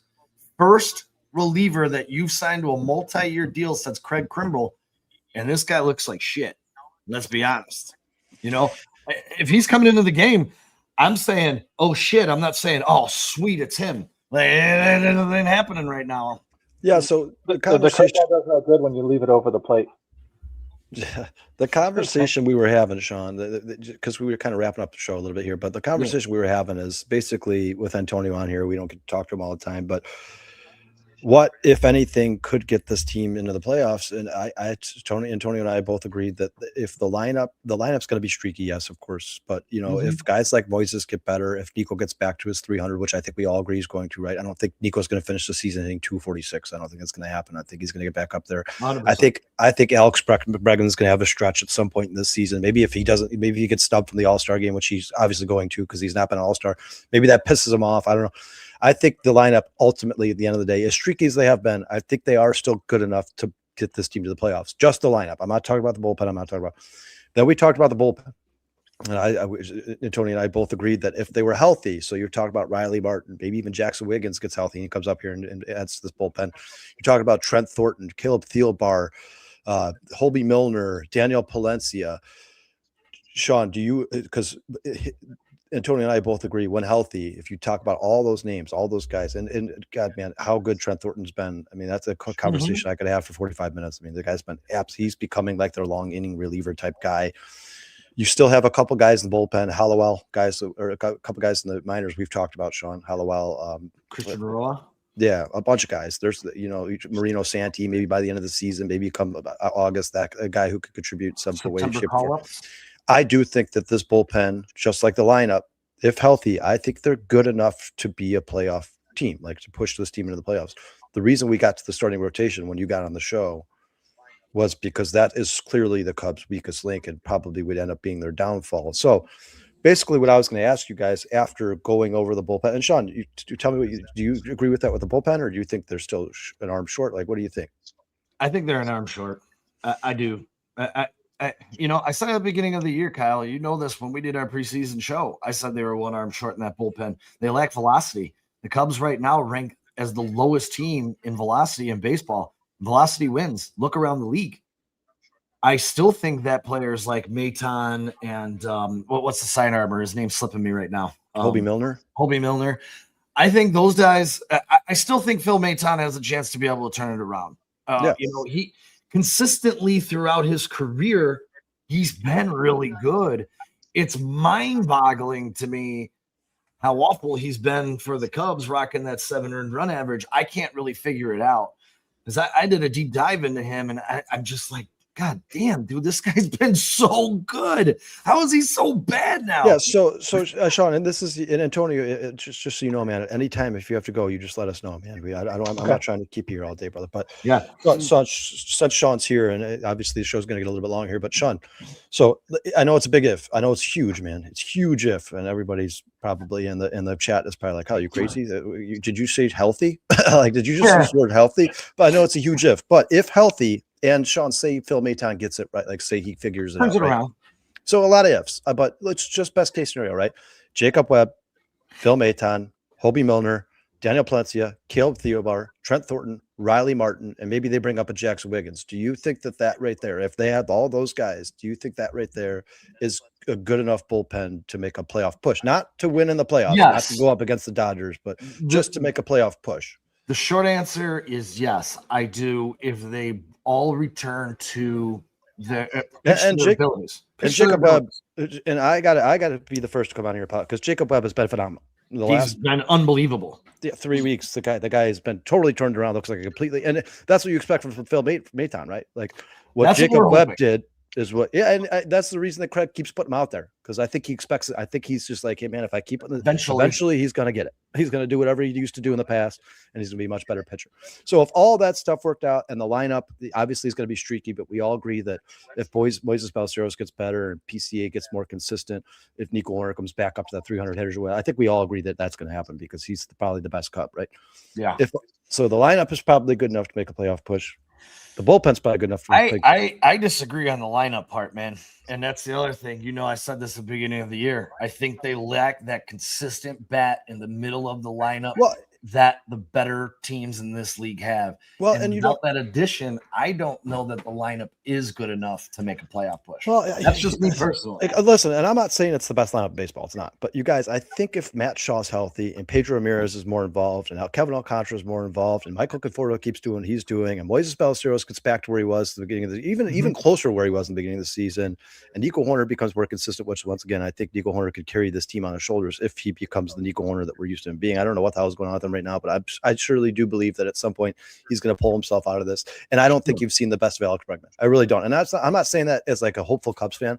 I'm saying that as patterns repeat themselves. I've watched Alex Bregman his entire career. We have not seen the Alex Bregman that is certainly capable of being much better than he's been. I do think he's going to go on a month stint where he has like 12 home runs. I really do honestly believe that's coming because Alex Bregman hasn't been bad. It's the celebrity status. It's the shadow that he's living under that's making him look bad, but it's just the power. He's actually been hitting more consistently, but again, it's the slug on this team, which is one thing I don't think I've foreseen coming into the season, that slug would be an issue for the Cubs with Bush and Happ and Suzuki and Bregman. PCA, I did not foresee them being this awful and in, just falling down the list week after week. So, and I did say at the beginning of the year, I thought we needed another bat. I still think they need another bat in that lineup. I really, really do. A consistent guy that you can count on, man. And I just think they lack it. And the inconsistency in these players, it scares me because we saw it last year in the second half. We were waiting for someone to break out of it consistently, and no one could do it. And yes, they got into the playoffs. They won a bunch of – and you're going to win tight games. They're going to be low-scoring games. You're going to depend on your pitching in the playoffs, so that's not a big deal. But getting to the playoffs, they went, from 6.5 runs a game all the way down to averaging like 3.5 runs a game, and that just didn't improve. And now you're back in this rut right now. You're back in that rut, Yeah, I mean, so what's – sorry, go ahead. I was just curious with Sean, because you're saying – you're kind of saying worried about the arms, worried about the bats. If you had to pick one at the deadline to trade for, what do you think this team needs more of, a starting pitcher or a bat? Like what would you want them to see, go out and get and maybe trade a decent farm team? Bullpen. Okay. Bullpen. Because that's what I said as well. That's what I said as well. I think they need more arm than a bat. I think there's more. The bats are there. I think Ballesteros, Kevin, and Ramirez need more of an opportunity. Yes. Not just a day thing, but just give them a week or two in the lineup to see what they can do. Because I was telling Kyle, Ballesteros, I could see him having a 3-for-3 game, and then Craig sitting and putting him back on the bench. That sounds about par for the course. We've seen it. Why? You don't have to say I could see it. We've seen it. We've seen Craig Counsell do that plenty of times. He's done that numerous. So me personally, here's where I'm at, guys. And I'm just trying to figure out at the end of the show, because the Cubs have been so frustrating, and it's so impossible to figure out because teams don't do this. Like, people are like, "Oh, you're just a frustrated Cubs fan. This is baseball." No, guys, no team. The second team in baseball history have 2 10-game win streaks and 10-game lose streak in the same season. So what I'm trying to figure out at this point in the season, which is obviously very early and it's almost impossible to figure out, what would this team need to add at the trade deadline to make a playoff push? I think personally the lineup is okay. If you talk about Matt Shaw, Kevin Alcantara, Pedro Ramirez, and Moises Ballesteros all contributing in some way, shape, or form, I think the lineup's okay. I also think the bullpen, if healthy, is okay. And Sean, I agree. I think you should add bullpen because bullpen's what wins in the playoffs. So if you're going to make a playoff push, That's exactly why I said it. Yeah, 100%. And you need flamethrowers, and you, Sean, you've talked about this numerous times. You get more innings out of your bullpen than you do your starters in the playoffs. So you need to have shutdown guys. Now, if you're happy with Palencia, Thielbar, Jacob Webb, Trent Thornton, if you're happy with these guys, maybe just add one more, right? Like one more, just a guy who comes in the 7th and you're guaranteed getting 3 outs. Like one. That's not that big of a deal. The Cubs have the farm system to go get a damn good reliever. They can do that. 100%. So the question is here, I'll be honest with you, Kyle. I would like to see him a package deal like we were talking about a couple of weeks ago. Get that big arm and get that big starter, package him in, and I think you're set, because like we saw last year, and this, we all know this, games are going to be tight in the playoffs. You're not putting up 10 runs a game in the playoffs. You're putting up 3-4 runs, and you're depending on your pitching staff to hold that down. So maybe get that starter and get that reliever in a package deal. And then, yes, I think I would believe in the Cubs a little bit more than I do right now, because I don't think they're a playoff team. I don't think they're a really good baseball team, to be honest. I'm sorry. And even, I'm sorry. Even a game like yesterday, I don't know, the Cubs only scored 4 run, guys, but you could, if with a good pitching staff, you could win that game. They should have, yes. With 4 games, with 4 runs, you win that. And especially with the way the game started, you got 3 runs in the first inning, man. You got 3 runs in the first inning. You should, and that pitch was terrible. The Cubs should have destroyed that guy. The Cubs I think they hit the Cardinals like 10-6 or something. They lost the game. I think the lineup's okay. I think the offense will be okay. I think right now they're just going through it. But you guys, this is baseball. How many times have we seen lineups where they look like the best team in lineup baseball, and the next month they look like the worst team? I think they'll be okay, because I trust the guys like the Bregmans and the Nico Horners and the Michael Bushes to pull them out of this. Even Ian Happ, at times can be absolutely amazing. This, Kyle.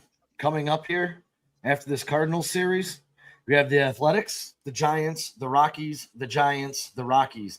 If you don't get right now, you ain't getting right. I can tell you that. If you can't beat those teams, then you're certainly not going to beat them. Winnable series. You should sweep, at least, have a sweep mixed in there for sure. Yeah.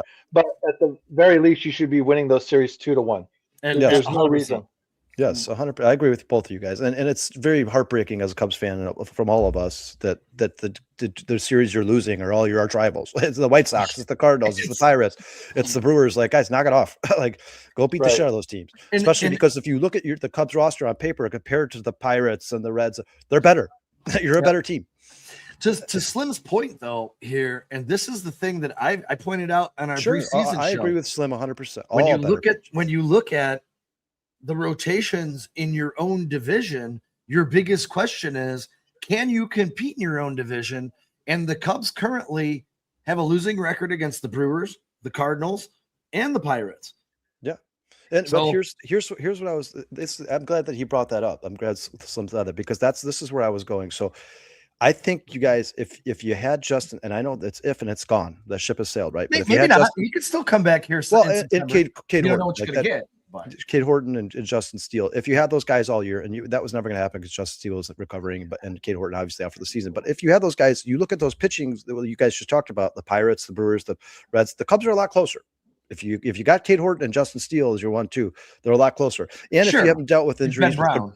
Cabrera, yeah, and Ben Brown's like Antonio talked about earlier. Antonio said that might be the shining star of the season. Like that's the one positive, right? You may have found a number 2 or an ace.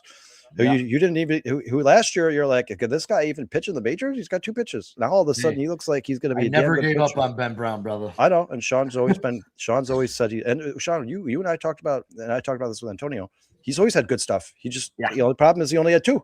Now he's got 3 pitches and he's starting to throw 4 pitches. Now you're talking about Ben Brown becoming a damn dangerous pitcher. So if you had Cade Horton, you had Justin Steele, and you had Ben Brown in the front of your rotation, you're getting a lot closer to those Pirates teams and those Reds teams, and those Brewers teams for sure, right? Mm-hmm. So if you feel like Ben Brown steps up, I think Colin Ray's the pillar for consistency. I think he's a good number 3 or 4. I think he should stay there for the rest of the season. Who was that? Colin Ray. I think he Colin. should be your 3-4 for the rest of the season. He's been much better than people give him credit for. People look at the ERA and are like, Colin Ray sucks. He just doesn't. went pitch for pitch with Paul Skeens. Yeah, that's what Erica said in the chat earlier. Like Mm-hmm. and I think and another big if, and I know you guys are like, well, the ifs are starting to pile up here, Kyle, but I think Cabrera will get better. Matthew Boyd, I'm with Sean. To me, it's Kyle, you know my feeling on Edward Cabrera. I'm not giving up on Edward Cabrera. I absolutely love the trade when it happened. I know he's struggled here out of the gate for the Cubs. I still believe he has top end stuff, and the Cubs are just figuring it out. And I think I personally think Cabrera is going to have an amazing second half of the season once he gets past this little blister issue. I have a lot of faith in Edward Cabrera. 110% I do. So now you're talking about Colin Ray, Edward Cabrera, Ben Brown, possibly getting Justin Steele back. So this is the conversation. I know it took a long time to get here, but this is why I wanted to get here, guys. If the bullpen stays healthy, you're happy with them. The lineup stays healthy, you're relatively happy with them, especially if Matt Shaw comes back, because I think Matt Shaw was huge for this team, bigger for this team than people thought. I think Conforto's been great too. Maybe you get Kevin Alcantara, Pedro Ramirez more involved, and you get that spark you've been looking for. But like Ian Happ's starting to pick it up. I think, like we said, Horner's going to pick it up. Bregman's going to have that part. So the lineup and the bullpen we think are good enough, probably good enough if everything goes right to get to. What would you need in the starting rotation, Sean? Like you said, you got Ben Brown. You said you're happy. You think Cabrera's going to end up being like a number 2 or 3, right? Going to be solid. You think he's going to turn it around, right? Colin Ray has certainly been consistent. I think he's a good number 3. I don't think I have any complaints with Cabrera. So what do you have to add to the starting rotation for this team to complement the lineup and the bullpen and make a playoff push? I mean, I think if you just like I said, you had you trade some of these pieces from the minor leagues, you add a starter and a guy who has swing and miss stuff. I think the Cubs are right there, because outside of Palencia, you don't have anybody in that bullpen with swing and miss stuff. You just don't. Yeah, And let me tell you something. One good thing for this season, you guys. And Antonio, you tell me what you think of this. The Minnesota Twins did themselves no favors. They screwed themselves. Let me explain how. That team sucks. They're not going to be a playoff team. Even if they were, they're not going anywhere. Who's that? The Minnesota Twins. They're going to trade a lot of guys away. And let me tell you how this plays in for the Cubs. They should have traded Joe Ryan last year. Yeah. You know why? Because you know what they just did? All they did was take another year of control away from the team that's going to trade for him. So he just got cheaper. He's cheaper now than he was last year. Last year, they wanted your entire farm system. They can't do this shit anymore because he only has 2 years control left, and one of them is going to be a lockout season. So now Ryan's going to probably be pretty cheap. So, and not cheap. I'm not saying you don't have to trade anybody for him. But if you're talking about giving Jackson Wiggins and Pedro Ramirez and Jonathan Long for Joe Ryan, I'm all in. I am all in. Bring that guy here as quickly as you possibly can.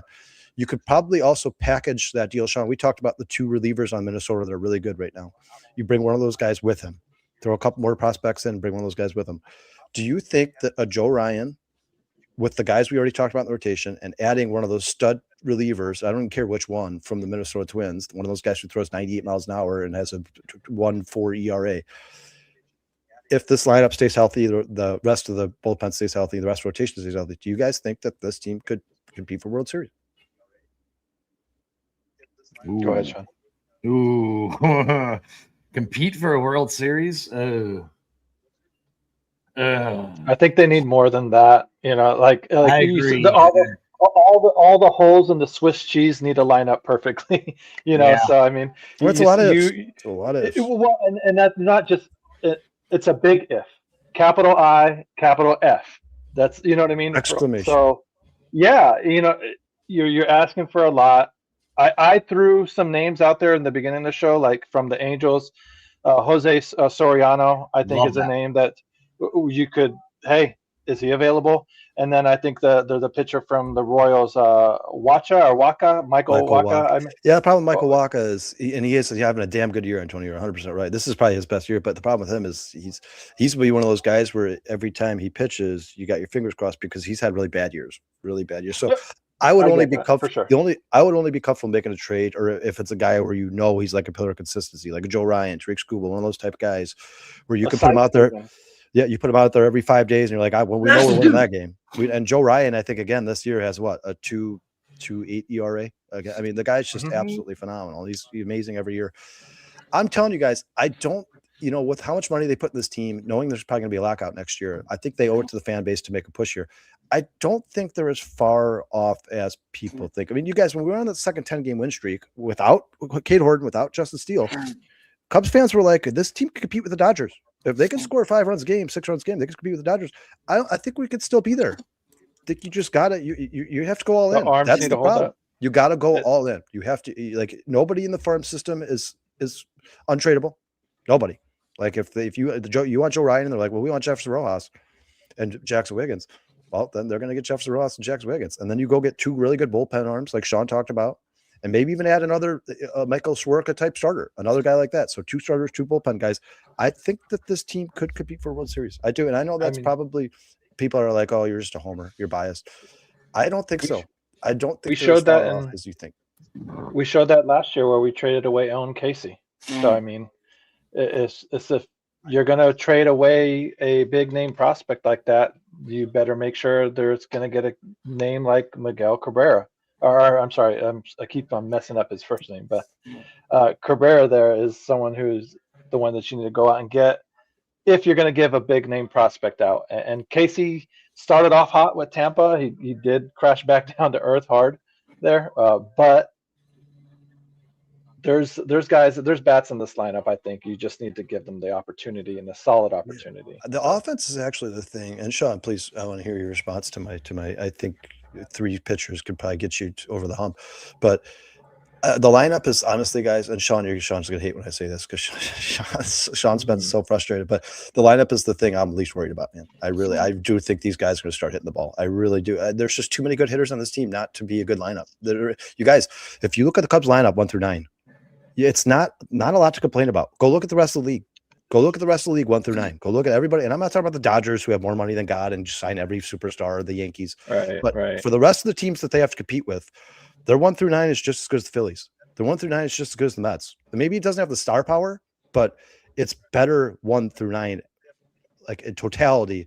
Like the Mets, they have Lindor and what's his name? Obviously, those 2 guys are 2 of the best guys in baseball. But outside of those 2 guys, it starts to get a little questionable. The Cubs don't really have those huge question marks in the lineup. It's pretty consistent 1 through 9. They just have to play better.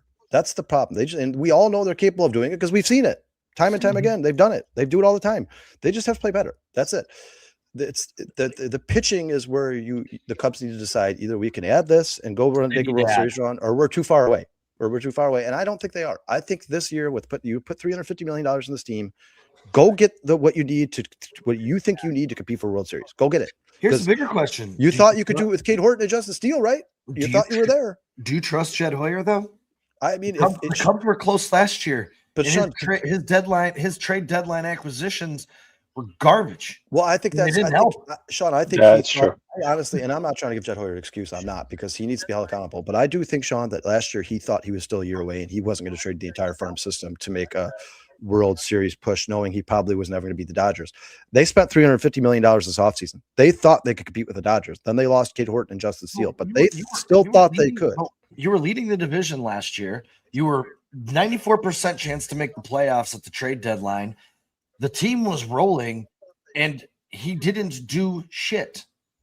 He traded for a guy that we knew had pitching. Who's the guy that he traded for an arm right at the deadline, pretty much, that had a consistent history of getting injured, and then freaking a few starts into his getting him, he got injured. It's just like, Jesus, why did you trade for that guy who had a terrible history of getting injured? Here's why I think it's different, guys. I mean, they spent $350. The Cubs don't do that. The Cubs don't spend money. They don't. They did this year. They spent $350 million. They are telling themselves and their fan base, we are ready to compete for World Series. They also, early in the season, Sean and I talked about this on the show, Antonio, there's already been murmurs of Freddie Peralta, or about there's conversations happening in that building. Like, we need to add a badass to this team. Like, it absolutely has to be a stud. It cannot be a Michael Soroka. They were talking about Freddie Peralta. That guy, when he's on, is amazing. He's one of the best pitchers in all baseball. So those conversations are happening. I think this year, so if they spent $350 million and they know there's a lockout next year, I think they're going to go all in. I think they're going to do whatever they possibly can to make this a World Series roster. The question is, how far off is it? That's the question. My question is, why can't the Cubs do what the Dodgers are doing and defer payments? Right? They can. They absolutely can. They absolutely can. Start doing it, goddammit. You know what I mean? Like, we're not the small market ball club. We're the second city. We're called the second city for a reason. Like, they did, Antonio. They did defer. PCA is going to get paid till he's like 50. Alex Bregman's going to get paid till he's like, some of this money is going to be on the books for a long time. They did start doing that, not as much as the Dodgers, not as much as you'd like, but they did start to. But they should have gotten Ohtani when they should have been more in the market to get Ohtani when he was available than what they were. Yeah. So, but obviously that ship sailed. We've talked about this, dude. The Cubs are the largest market in the division by a mile, right? Not even close. They should be the Yankees and the Dodgers of the NL Central. Yet the owner and president keeps his wallet shut. He spent $330 million. I made the thing earlier. Was it wasted money? I mean, because right now you're looking at $107 million, and you're not getting a lot out of these guys right here, right now. So I ask at the deadline, do we trust him to correct the woes? Because the players that he's brought here haven't worked. Well, that's what I'm saying. The only way I trust him at the trade deadline, Sean, is if he trades for studs. Like, you can't screw up Joe Ryan. And if Joe Ryan did get here and then sucked, you can't put that on Jed Hoyer. Like, it'd be like, dude, I just got one of the best pitchers in the world. And Sean, even honestly, I don't put Phil Maton on. I don't put Phil Maton on. Phil Maton. I was just gonna say that. I like Phil Maton. I can't be not putting Maton on him. Yeah, I don't know what happened to Maton. Yeah, or Hunter Harvey. I'm like, I can't put. You know why? Because I like Hunter Harvey. I do put on him because that was the velocity guy, the guy he signed who had an injury history, who's pitched 12 innings in a year. That is on Jed Hoyer. He should have been better. Sure, but he was going to get signed somewhere, right? And somebody was going to take a chance on him. Didn't have to be us. The guy that you signed, velocity rules in baseball. That's the guy you decided? Like, this is the guy we're going to use to set up to get the Valencia? Like, come on, dude. All I'm saying is since we've had Alex Pat on the show, the one thing that has stuck in my mind that Alex Pat said, that the more I look around baseball, the more I study it, the more I research it, the more I watch it, look at it. Bullpens are fickle. It's just so hard to figure out, man. You guys, Merriweather was awesome. The Cubs were like, we're re-signing Merriweather. We're like, yeah, Merriweather's back. He's awesome. And then the next year, you're like, who the hell is that guy? What happened? That's not the Merriweather I remember. It's happened. How many pitchers has happened with for the Cubs? We were like, yes, that guy's awesome. They're bringing him back. He's coming back. Next year, you're Carlos Marmol. You're like, oh my God. Well, who is this guy? Kyle, let me ask you. It happens. It's just tough. You're comfortable say to compete for a World Series. Antonio, you too. You're comfortable. You guys are both comfortable saying trading Pedro Ramirez, Josiah Harthrung, Ethan Conrad, Jackson Wiggins, Kevin Alcantara. You're comfortable trading all these guys, even though we sit here right now. Do you think in a 7-game series we could beat the Los Angeles Dodgers? You're going to trade your whole farm system away in a hope and a wing and a prayer? Do you think sitting here right now that they could beat these guys? I think if the Cubs decide to act like a major league organization, a championship caliber organization, I think you should go for it whenever you can. So, like for instance, Sean, Antonio, all the players that are here, they're here. Like Swanson signed, PCA signed, Bregman signed, like 100%. Owner signed. Yeah, so this is this is the guys you bought in on to win a World Series because they're here. They're all going to be here for the future. Right. So now you just got to add to them. I mean, there's nothing you can do now. You can sit here and be like, well, we shouldn't have signed PCA. We should have signed a different center fielder. We should have signed Bregman. It's too late. That ship has sailed. So now all you can do is go all in. You can either go all in or you could say, well, let's wait for all these contracts to expire, PCA, Swanson, Bregman, and we'll start over again. These guys are the guys you brought here to win a World Series. So now you got to add to them. That's all you can do with this. And I'll say this. Sean, the only guy I would not, real quick, the only guy I would not trade is Ethan Conrad. That guy to me is that I think he could end up being the best hitter in baseball. I will say this. Don't trade that guy. As I sit here and say, I don't believe the Cubs are a playoff team right now. Baseball's a fickle sport. In 3 weeks from now, my mind could change as we continue to watch players like Ethan Roberts, who through 10 games this year has been absolutely unbelievable. Amazing. We've watched the reclamation of Jacob Webb over his last 10 games. Trent Thornton's been a revelation. And then we don't have the slug yet, but you look over the past 14 games, 7 multi-hit games. Bregman is starting to come out of it. He's hitting .322 over the past 2 weeks. So there is some hope here right now. The reason I can sit here on the surface and say I don't believe they're a playoff team is because I don't think the 1 through 5 of the starting rotation is good enough to last the next 4 months. Because we don't know. Yes, it's really good that Justin Steele is finally going to be able to start doing some things, and hopefully we can get him late August. Well, and Jackson Wiggins has started doing things. Cabrera's did it. I don't know if you're going to see Jackson Wiggins this year, personally. But, I don't. Well, first, Antonio, you never got a chance to answer, so I want to hear what you have to say. Oh, I mean, just if it's today, no. But I mean, you need to. Trading those pieces away, if you can get the Jose Soriano or the pitcher that you were talking about from Minnesota there. Joe Ryan. You land one of those guys, sure, give those fuckers up. Anything less than that, what are you doing? You know what I mean? You're reaching. So here's the mentality. Like, listen, people are like the farm system. You can't get rid of the farm system. Guys, unfortunately, the Cubs picked who they wanted to be here for the future. They picked, and they didn't pick the guys in the farm system. Yeah. None of those guys. Now, listen, Ian Happ and Suzuki are probably going to be replaced by 2 guys in the farm system. We don't know who they are yet. It might be Kevin Alcantara, might be Ethan Conrad. We don't know. We don't know who they're going to pick. Kyle, I will tell you this. Bruce Levine on the score this week pretty much said he believes Ian Happ will be a Chicago Cub after this season. Okay, then Ethan Conrad replaces Suzuki, but there's your lineup right there. You guys know your lineup now. It's not going to change because they're all getting paid. They're all getting paid, so it's not going to change. There's nothing you can change. The only thing you can change right now is I don't think Seiya Suzuki's getting re-signed, so you're going to have a new right fielder, and I think that eventually Owen Ayers is going to be your catcher. Owen Ayers is going to be your catcher. Yeah, I don't think Miguel Amaya and Carson Kelly are going to be here in 2028 when they start after the lockout. But outside of that, guys, this is the team. This is it. Those guys in the farm system you're talking about, Kevin Alcantara, Pedro Ramirez, Hartshorn, it doesn't matter because they have nowhere to play. So now they are just trade bait. Right. That's all they are. All they can be now possibly in this organization. Any of them could possibly be in this organization outside of 2, especially if they re-sign Happ. There's only 2 positions available now, right? So catcher and right field. That's it. Outside of that, all those guys in the farm system have no place in this roster. And maybe you could talk about keeping Matt Shaw here as a utility guy, but outside of that, there's nobody else in that farm system that has a place on this roster. So the only thing you could do with them now, because they're not going to be here for the championship, there's nowhere for them to play.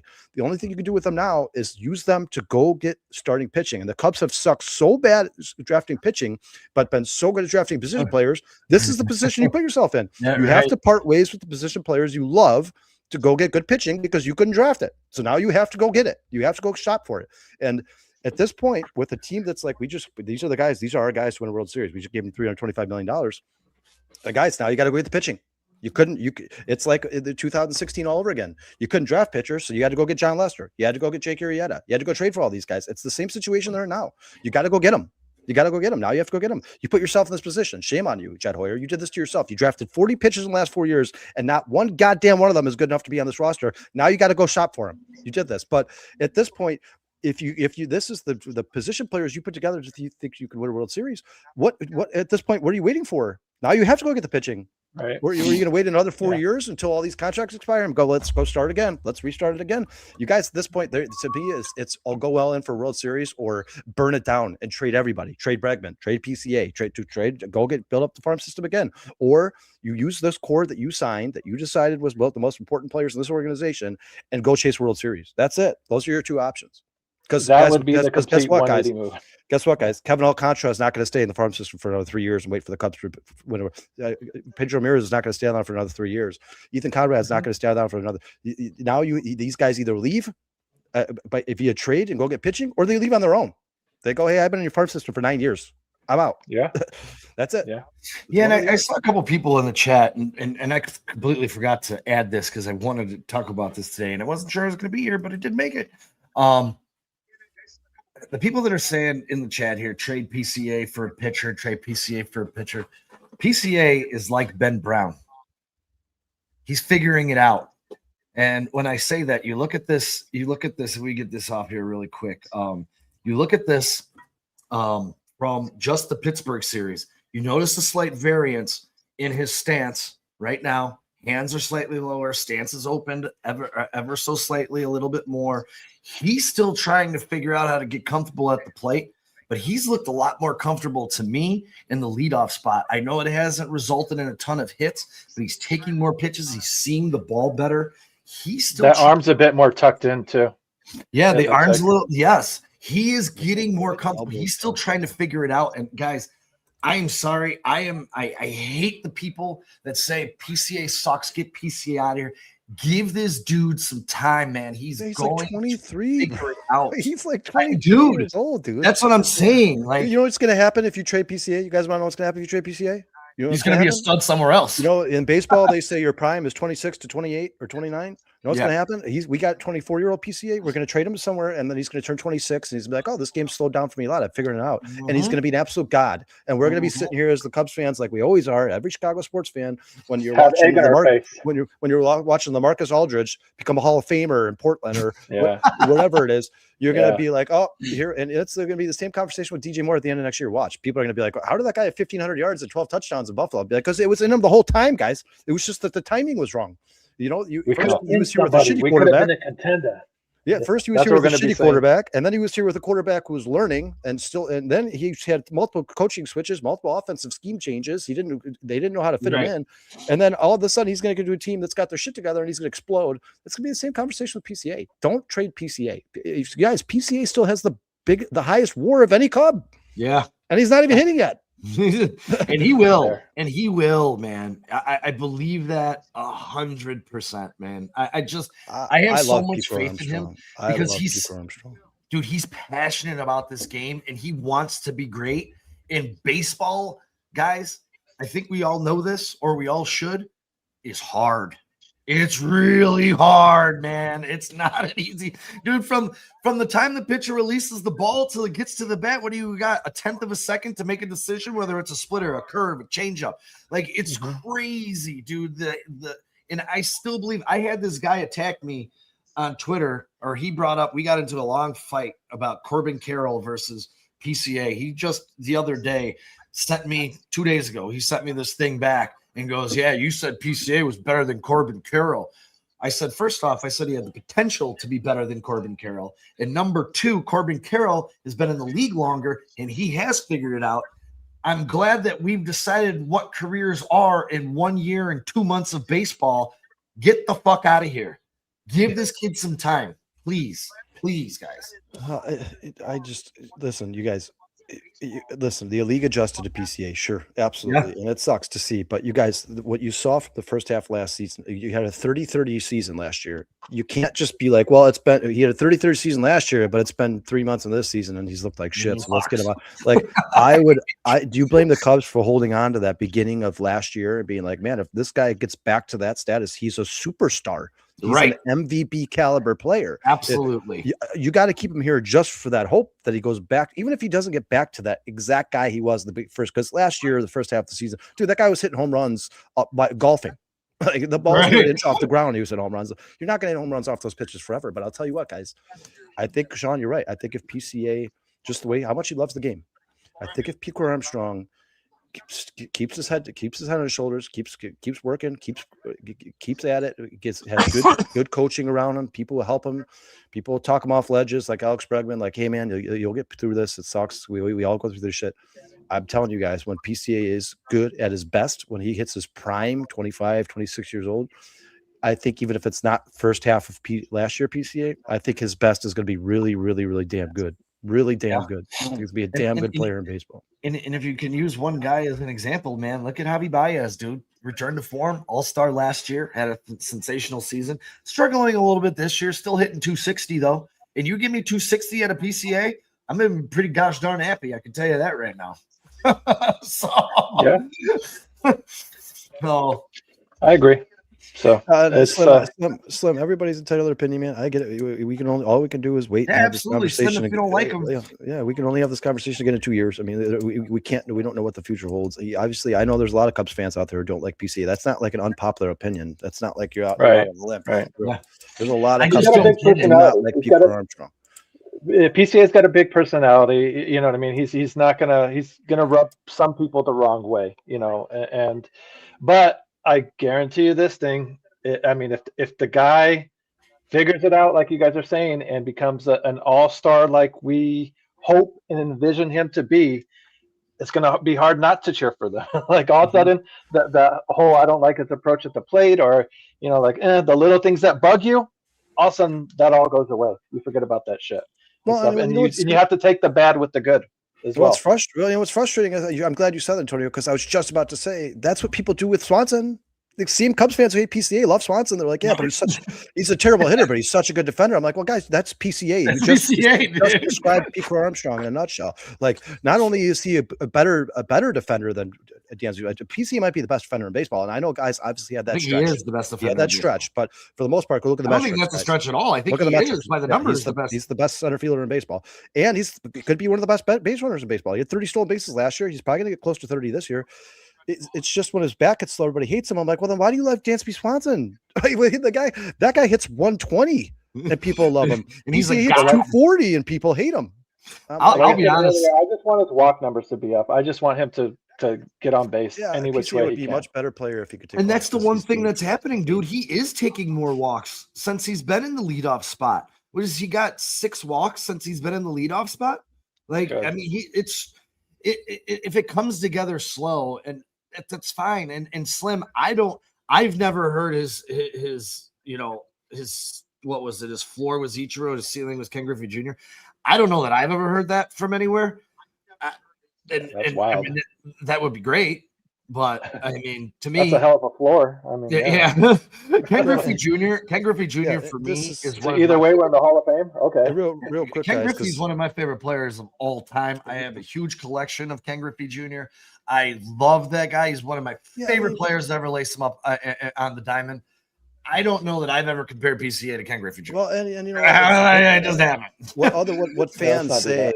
Not fair to put those expectations on. Like PCA never said he was Ken Griffey Jr. He didn't say that. He's like somebody else saying that. That's like if someone like Caleb Williams better be Patrick Mahomes or he's a bust. Like that's not fair. Caleb Williams never said he was Patrick Mahomes. For one, when you look at Ken Griffey Jr., Ken Griffey Jr. had one of the most natural, smooth swings I've ever seen in baseball outside of Tony Gwynn, Rod Carew, Reggie Jackson, some of those great hitters.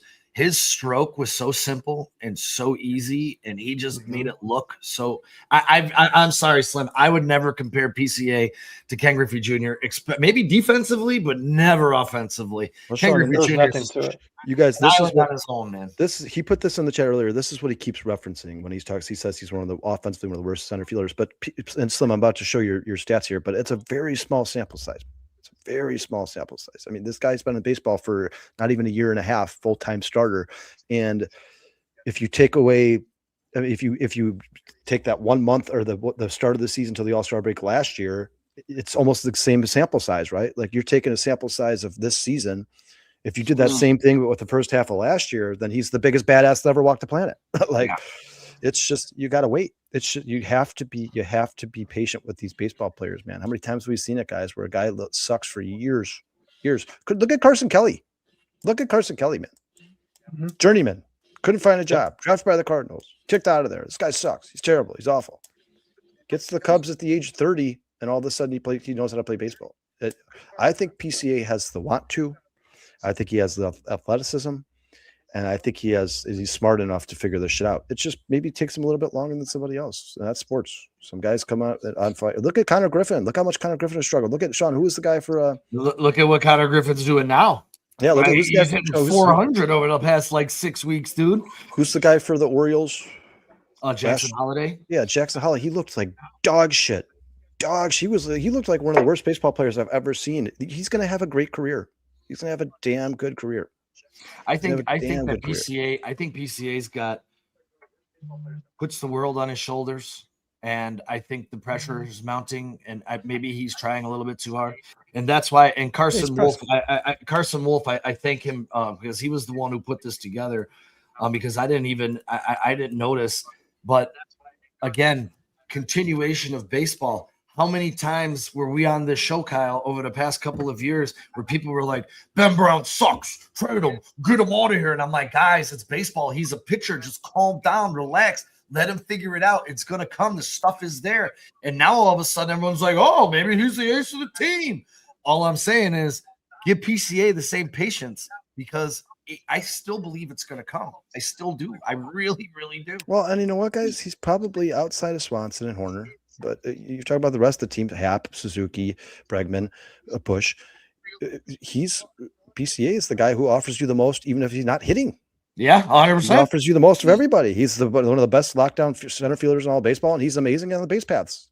How many times have we seen PCA turn a routine single into a double? How many times have we seen PCA go from first to third on a shallow single? How many times have we seen PCA put pressure on the pitcher to the point where he's pitching lights out, and then PCA gets on the base pass, and all of a sudden his pitches start to miss a little bit because he's like, oh man, I have to watch this guy. I have to watch it. Like he's the one that started the rally last night. Like it fell short. We're down 2 runs, but I mean, he got on base. He got that double right off the bat, and then he gets the third.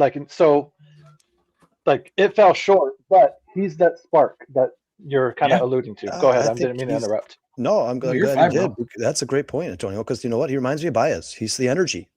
He's the guy who's like, hey, the guy's like, let's go. Come on, let's go. We got to pull your head out of your ass. Let's go. Show some passion. Love the game of baseball. Go play like you were 10 years old. That's what PCA is. That's what he reminds me of every day. He reminds me of a kid. Funny? He looks like a kid playing baseball. And that's what they should all do. You know what's going to be funny, guys? Kyle, Antonio? Is if PCA turns it around and has his first half of last year and the second half of this year. That would be hilarious for all the PCA haters out of here who want him traded. And Sean, once again, real quick, Slim. Oh, Slim, nobody's hating on you. I totally respect your opinion, man. I there's a lot of players. I'm not hating on you, bro. Yeah, there's a lot of players in Chicago. I'm not a huge Suzuki fan. Sean knows that. I don't love Seiya Suzuki, and people tell me all the time, like, "Are you insane? I love Seiya Suzuki's the shit." I don't love Seiya Suzuki. I don't. He's not. I think I would much rather see Ethan Conrad in right field than Seiya Suzuki in 2028 after the lockout. But I know a lot of Cubs fans are going to tell me I'm crazy, and Seiya Suzuki's one of the best hitters in baseball. For me personally, to be one of the best hitters in baseball, you have to be consistent, and he is the opposite. Yeah, and he's not a fielder, and he's not a good base runner. So he's just a streaky hitter. When he's good, he's amazing. Top 5 hitter in base, top 10 hitter in baseball. And when he's bad, he's fucking horrendous, terrible. I'm not okay with that. And listen, I understand if people disagree with me. If you're like, I love Suzuki, sure, cool, also awesome, love Suzuki, love him. I don't. I don't. And Should we talk to PCA about getting that blue hair back? Maybe putting the stars back on his head.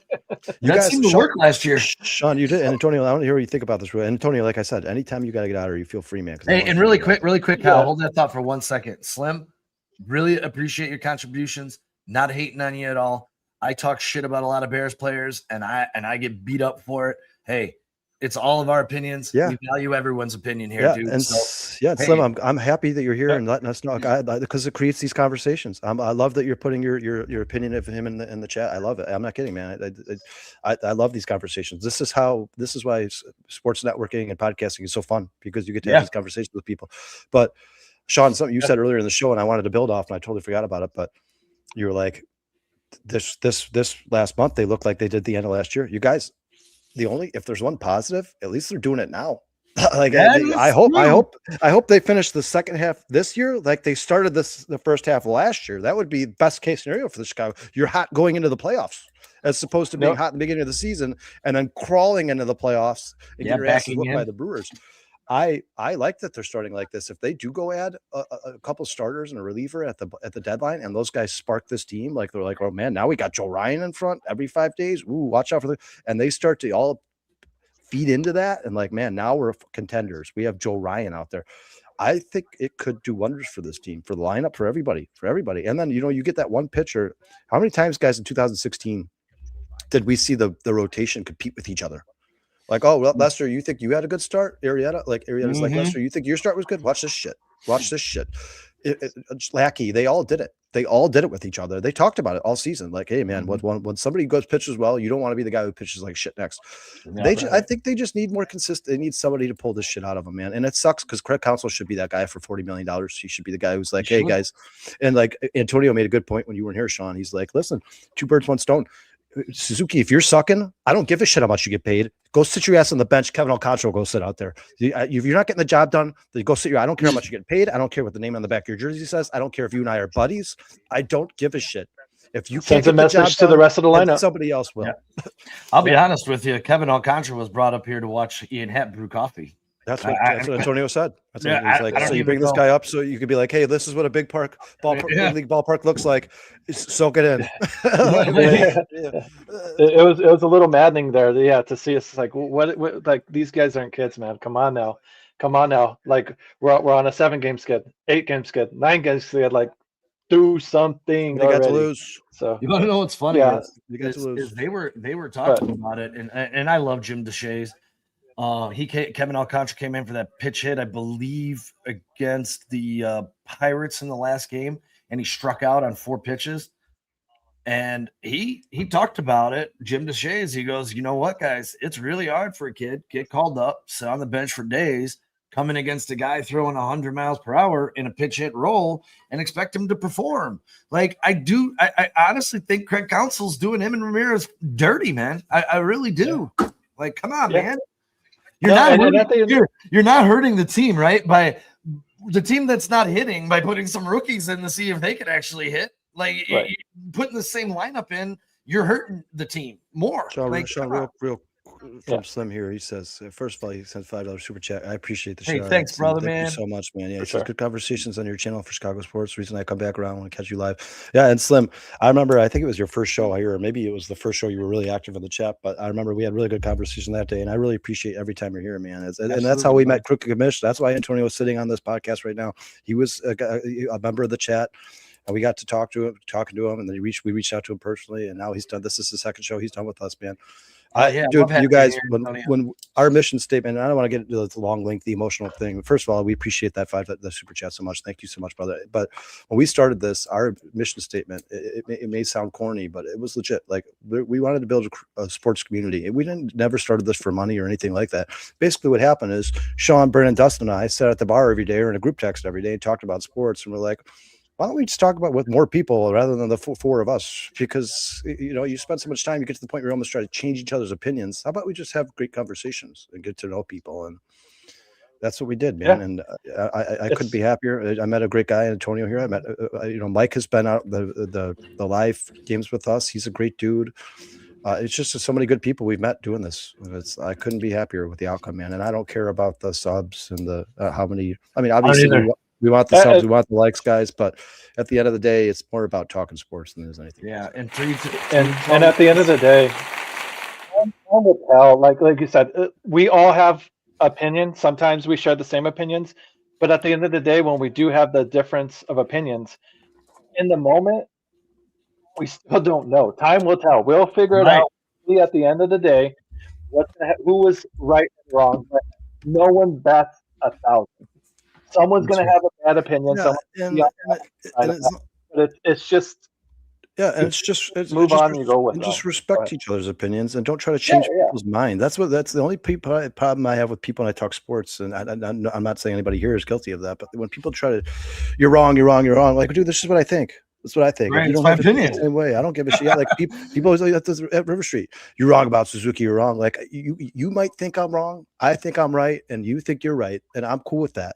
Let's just go our separate ways. Like I never will love Suzuki. He will never be my favorite player on the Cubs ever. I'm not one of those guys either. Like, because some guys, and I get some guys like to go against the grain just for the sake of it. I'm going against the edge, having to step in a pinch, and then it's like I'm not one of those guys. If I agree with you, I agree with you. If I don't, I don't. Classic example. We're talking to the Bears.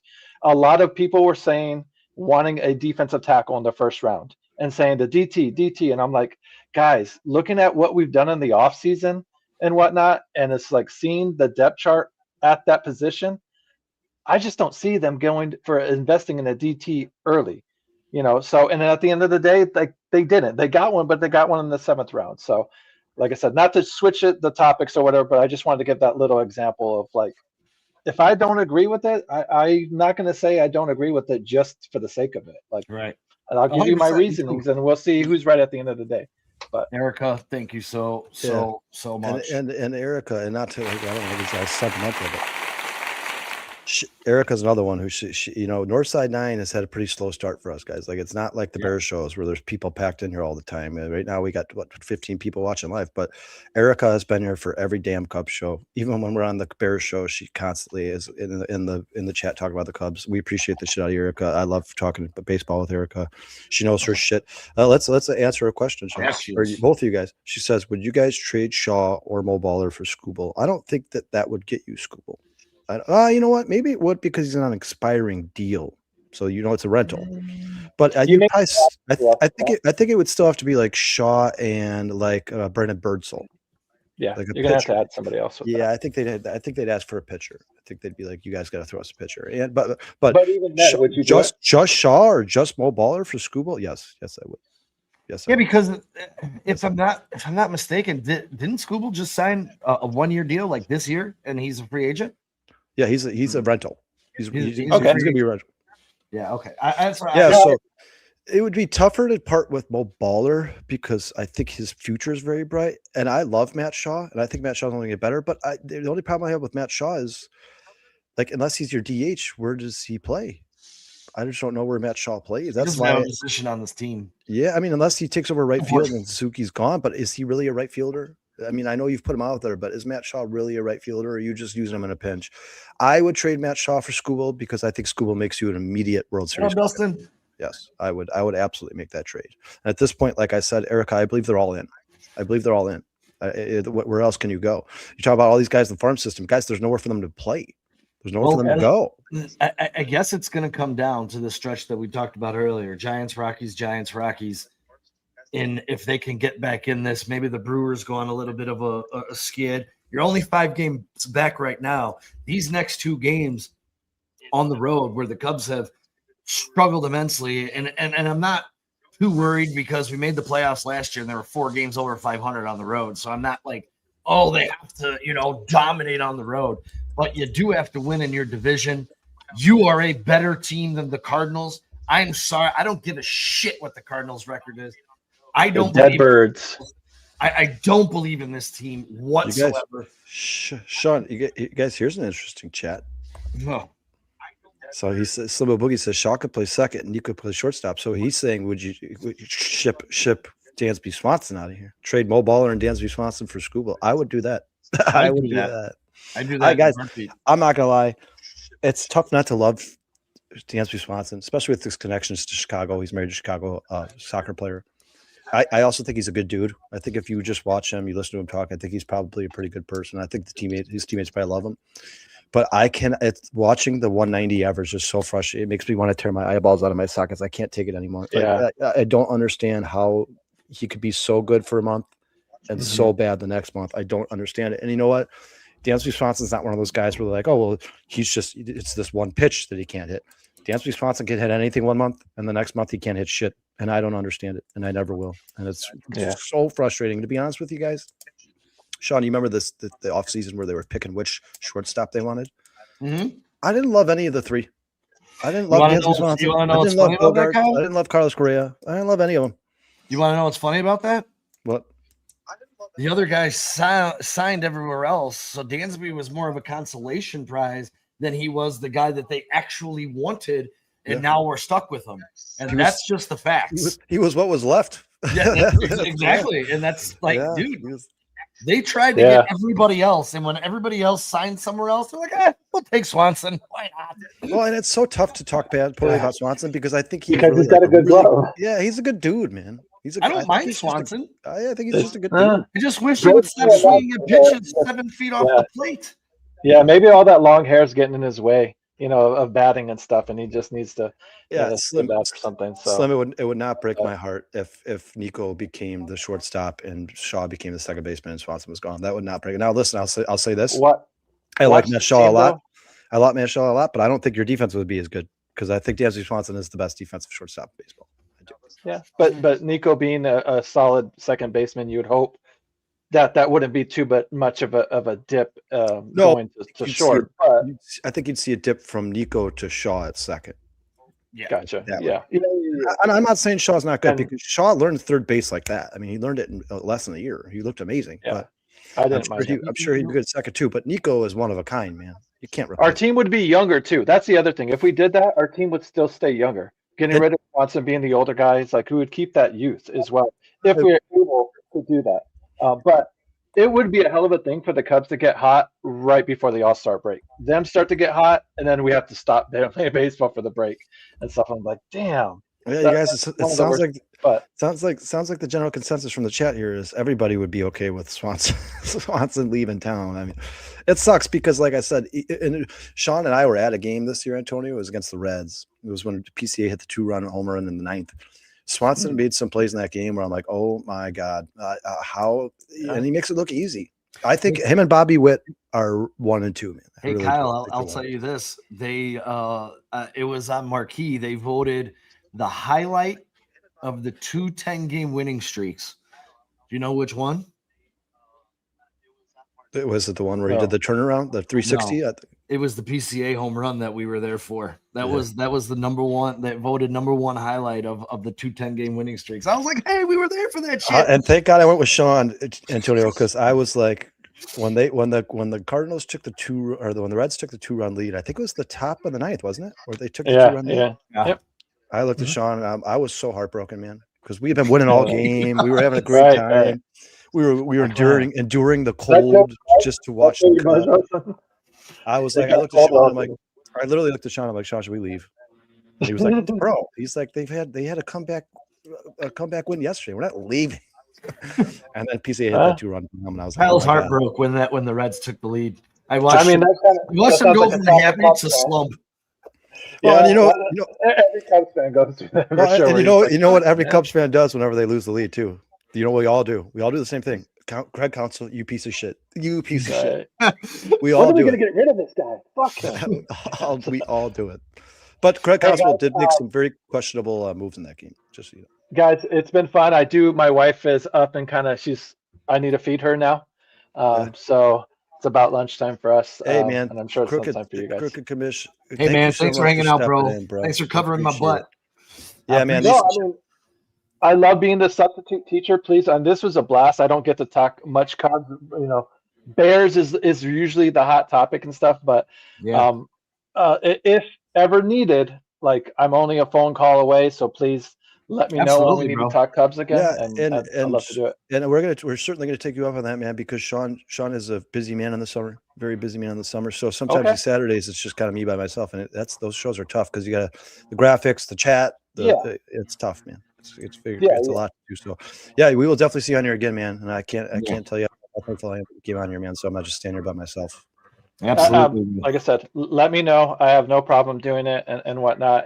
And please, we would love to return the favor. I know normally Tuesday nights for Bears isn't good for the majority of guys, but if there is somebody like Dustin or somebody else in your guys' group, Sure, to come on Tuesday night, we would love to have you guys to return the favor. Come on Tuesday night, talk some Bears for sure, man. We'll definitely we'll pass that along to Brennan. Sean and I, unfortunately, Tuesday I work every night, and then Sean's in a dart league. But yeah, I'll let Brennan and Dustin know. Hey man, reach out to Sean. Keep in touch, keep in contact, man. Yeah, absolutely, man. Absolutely. Thanks, brother.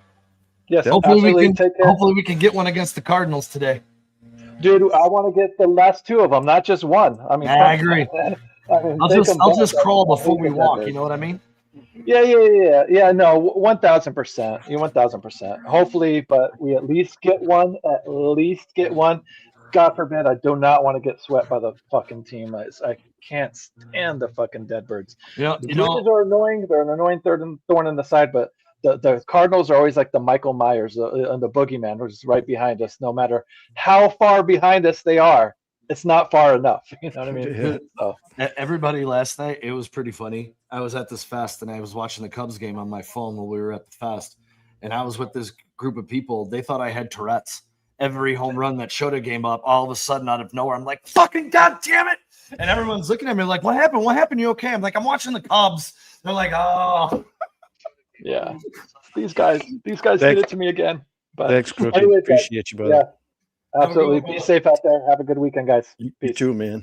Sean, I like Erica's last chat there. She said, yeah, hell yeah. She said, what if the Tigers said they wanted Hap? Are you trading him as part of a package deal? Absolutely.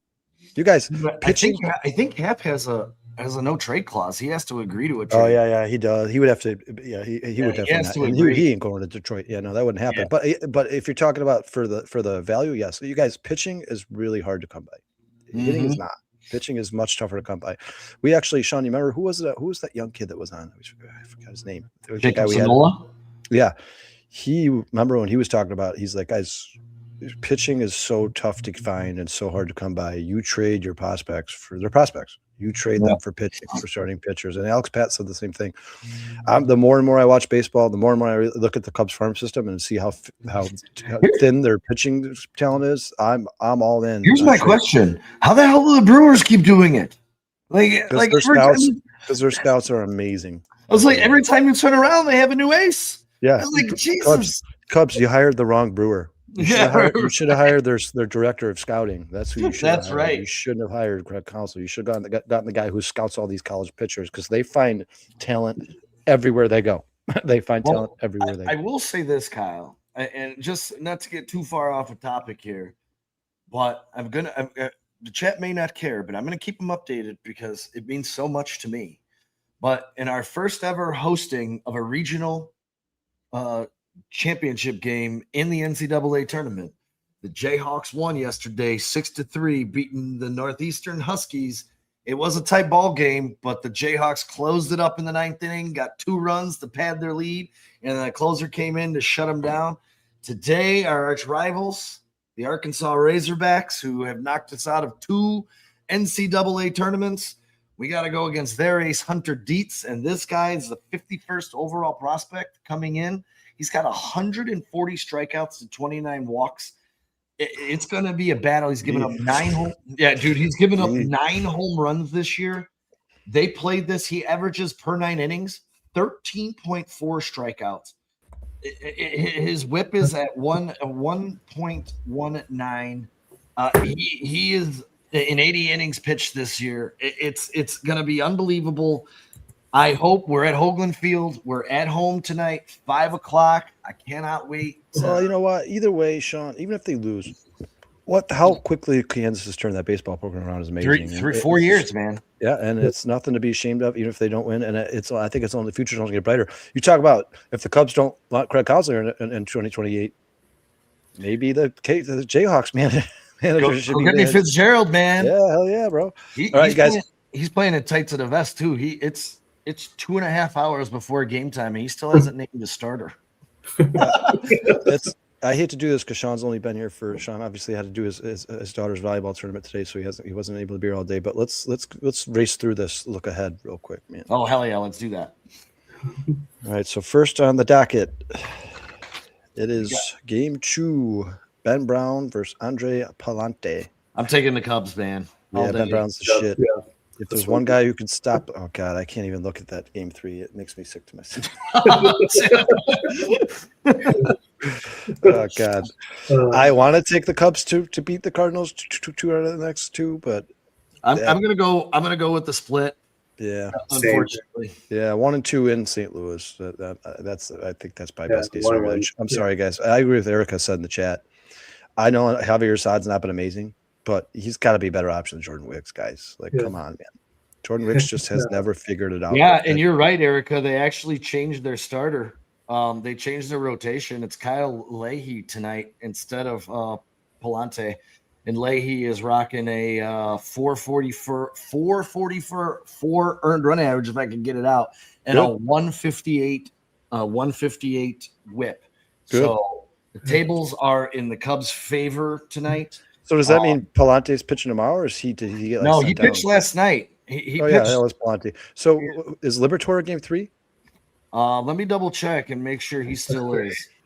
Yeah, I never get to watch Cubs games, guys. Sean's always happy when the Cubs play at night because he's done with work. I'm always pissed off when the Cubs play at night because I'm at work, so I don't get to watch shit.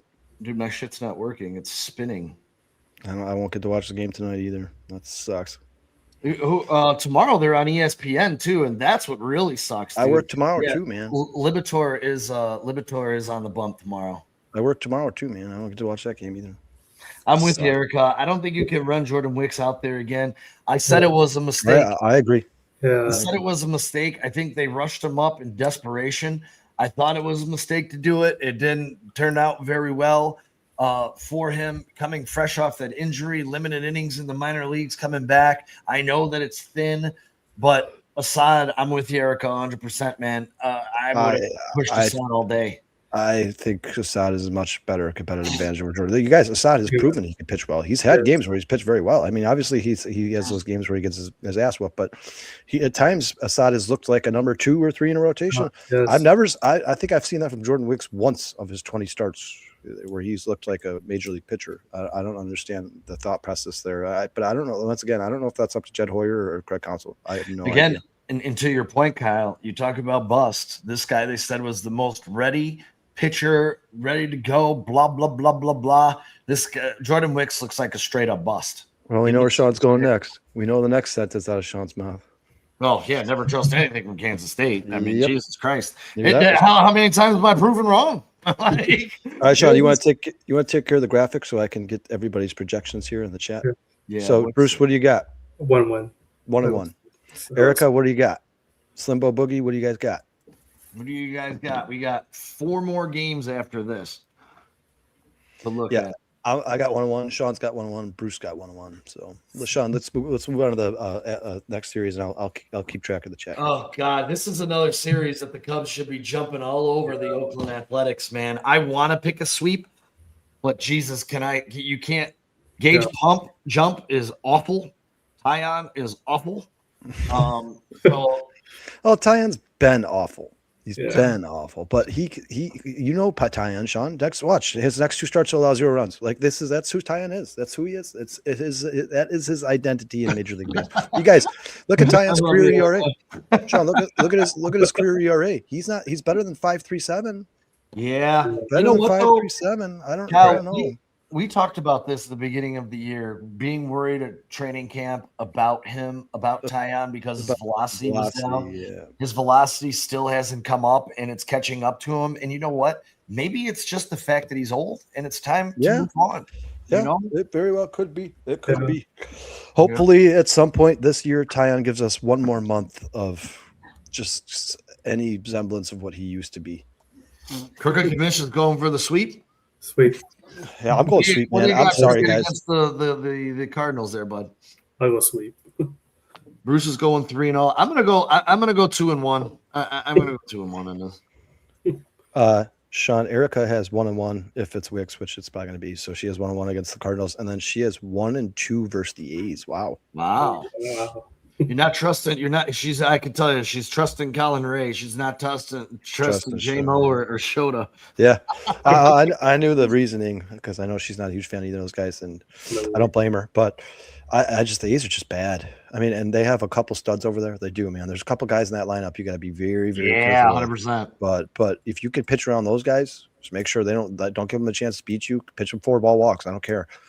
Yeah, and you know what's funny about the A's? They're 3 games under 500. They're game and a half out of first place in what is a god-awful AL West. My God. And now you guys, I don't know if you've seen it or not, but there are a lot of rumors flowing around that Mike Trout will probably not finish this season in an Angels jersey. So that team's going to get – There's your bat, buddy. There's your bat. much. Yeah, but I mean, what's the asking price for Mike Trout? What's the asking price for Mike Trout, dude? But I will say this real quick on that Athletic series.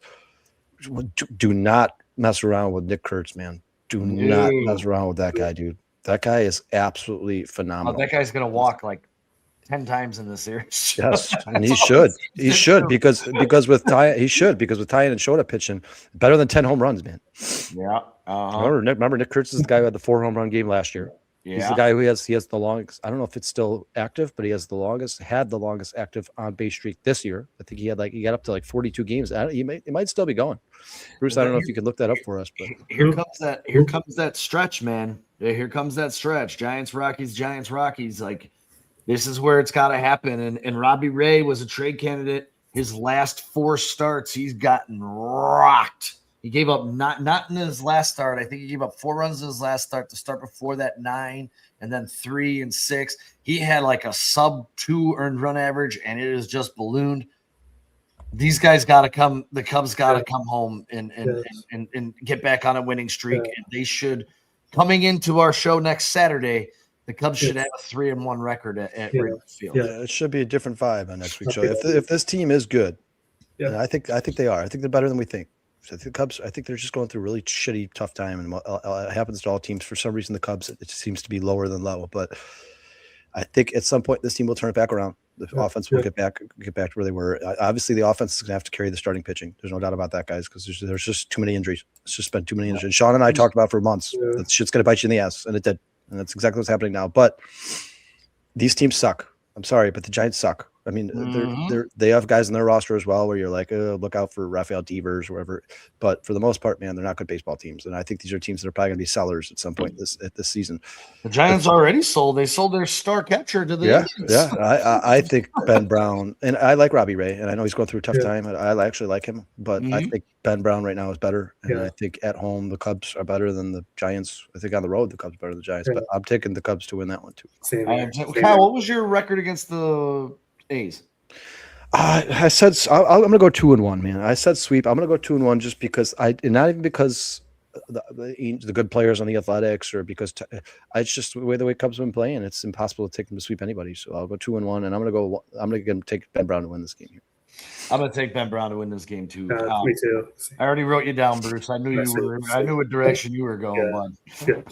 Well, and right now, like it or not, people can disagree with it all they want in the chat. For me personally, in my opinion, Ben Brown is their best pitcher, and the Cubs should win every 5 days when Ben Brown's on the mound because he gives up like at most his bad games are 3 runs. That's a bad game for Ben Brown.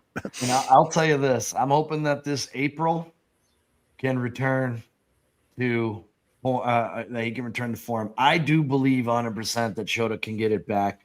It's mechanical. Sometimes you're just in your head, and you know what? It's a long season. Sometimes you just go through a couple slumps. We know he's going to give up home runs. 8 home runs in his last 3 starts. A bit much, but hopefully he can turn it around. I still have faith. And the problem with Shota this year, guys, is they're not solos. They haven't been. But I will say last night they were, but they were deadly solos because it tied the game and then gave up the lead. And I'll say this. The league has made an adjustment to Shota. What they're doing, guys, and we'll talk about this more in length next week. Sean, are you here next week? Not sure yet. My daughter has the tournament Saturday and Sunday. Don't know where it is and don't know the time. My wife's going to send an email to the coach to see if we can narrow this Well, maybe down. because it's 2 days worth of tournaments, maybe your wife will let you sneak out for one. Well, you know what? I might be able to go to the car because it's a traveling tournament. We could be in Rockford. We could be in Springfield. It's all of the leagues around. It's a huge tournament. So I have no idea where I'm going to be. I might be in Springfield for the weekend. I don't know. Well, we'll talk about this more on a show that Sean's on. But you guys, it's the first pitch. I don't know if you guys have been watching or not, but that's what's killing Shota. So Shota was getting basically 100%. pitched every single batter he was facing in the beginning of the season. He was pitching a 92-mile fastball right down the middle, and they were watching it. And then the Brewers were like, "Hey, Shota gives that's a meatball. His first pitch is a meatball, and people are just taking it and giving him that free strike, and he's starting to 0-1. Swing at that." And now everybody's doing it, and it's absolutely killing him. So he has to make an adjustment. And this is Tommy. This is where Tommy Ottavy becomes your ace, man. And Tommy, look at this film, getting with Shota and figuring it out. I've always liked Shota. I always have. I love his character. I love the person.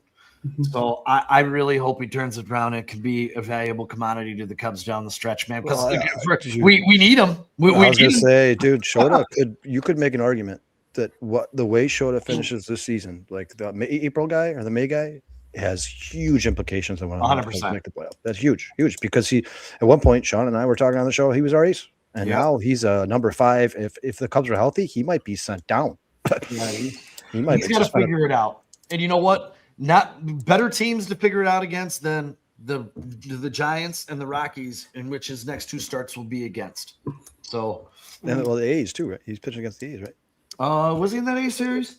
Yeah, because it's him and Tyon. That's why Erica said 1 and 2. Oh yeah, he's pitching the last game, so then he'll miss the Giants the first go around. Yeah, so Sean, he gets the A's and the Rockies. Dude, you're gonna figure it out. That's what he's got to figure it out. And guys, please come and stay with us here, no matter what happens to the Cubs season, because Sean and I are going to start talking trade deadline talks. And you guys remember last year we found everybody who we thought was going to be available. These conversations are going to get interesting. Yeah, don't forget it. 5 o'clock. Turn on ESPN and check out those Jayhawks. Hopefully they can win. I'm gonna put it on. I'm gonna put it on the bar just so I can be like, if Sean's either I'll be like Sean just took a shot, or I'm gonna be like Sean just had this Tourette's thing again. Actually Keith's coming over. We're gonna watch the first 3 or 4 innings here. My wife and daughter, they're going to watch some Taylor Swift band. I have no want or will to be at this fest for this. And it is so freaking loud. You will hear it wherever. I'll probably hear it because it's right behind my house. I will be watching this baseball game, and then I'm going to head over because afterwards it's back-to-back. Your favorite, Kyle, country bands. Yeah. Erica, Slim, thank you so much for the super chats. We appreciate the shit. Yeah, absolutely, man, guys. Thank you. Sean, real quick before we get out of here, such Crooked was so nice enough to come and join us on the show. He says, "What part of Chicago are you guys in?" Sean and I we're pretty close to each other. Bruce as well. We're all northern suburbs. I'm in McHenry. Sean is in Gilbert's, and Bruce is in Arlington Heights. Correct? Yeah. Yes. Yeah. So Bruce is actually where the Bears play. And Crooked, Antonio, the name of the bar I work at is called River Street Tavern. It's in East Dundee, so right in between Sean and I, and it's the address is 102 North River Street in East Dundee. And Kyle, have those TVs on ESPN2 because even if they can't pull this one out, Hunter Dietz is pretty fun to watch. That's a guy I would like the Cubs to get invested in. He's going to be if those numbers you just gave, he's going to be top 5 pick, bro. The Cubs ain't touching that guy. And this is Arkansas played this well because they planned because this guy doesn't give up home runs. The Jayhawks hit home runs. The coach, I don't know who the coach is of Arkansas.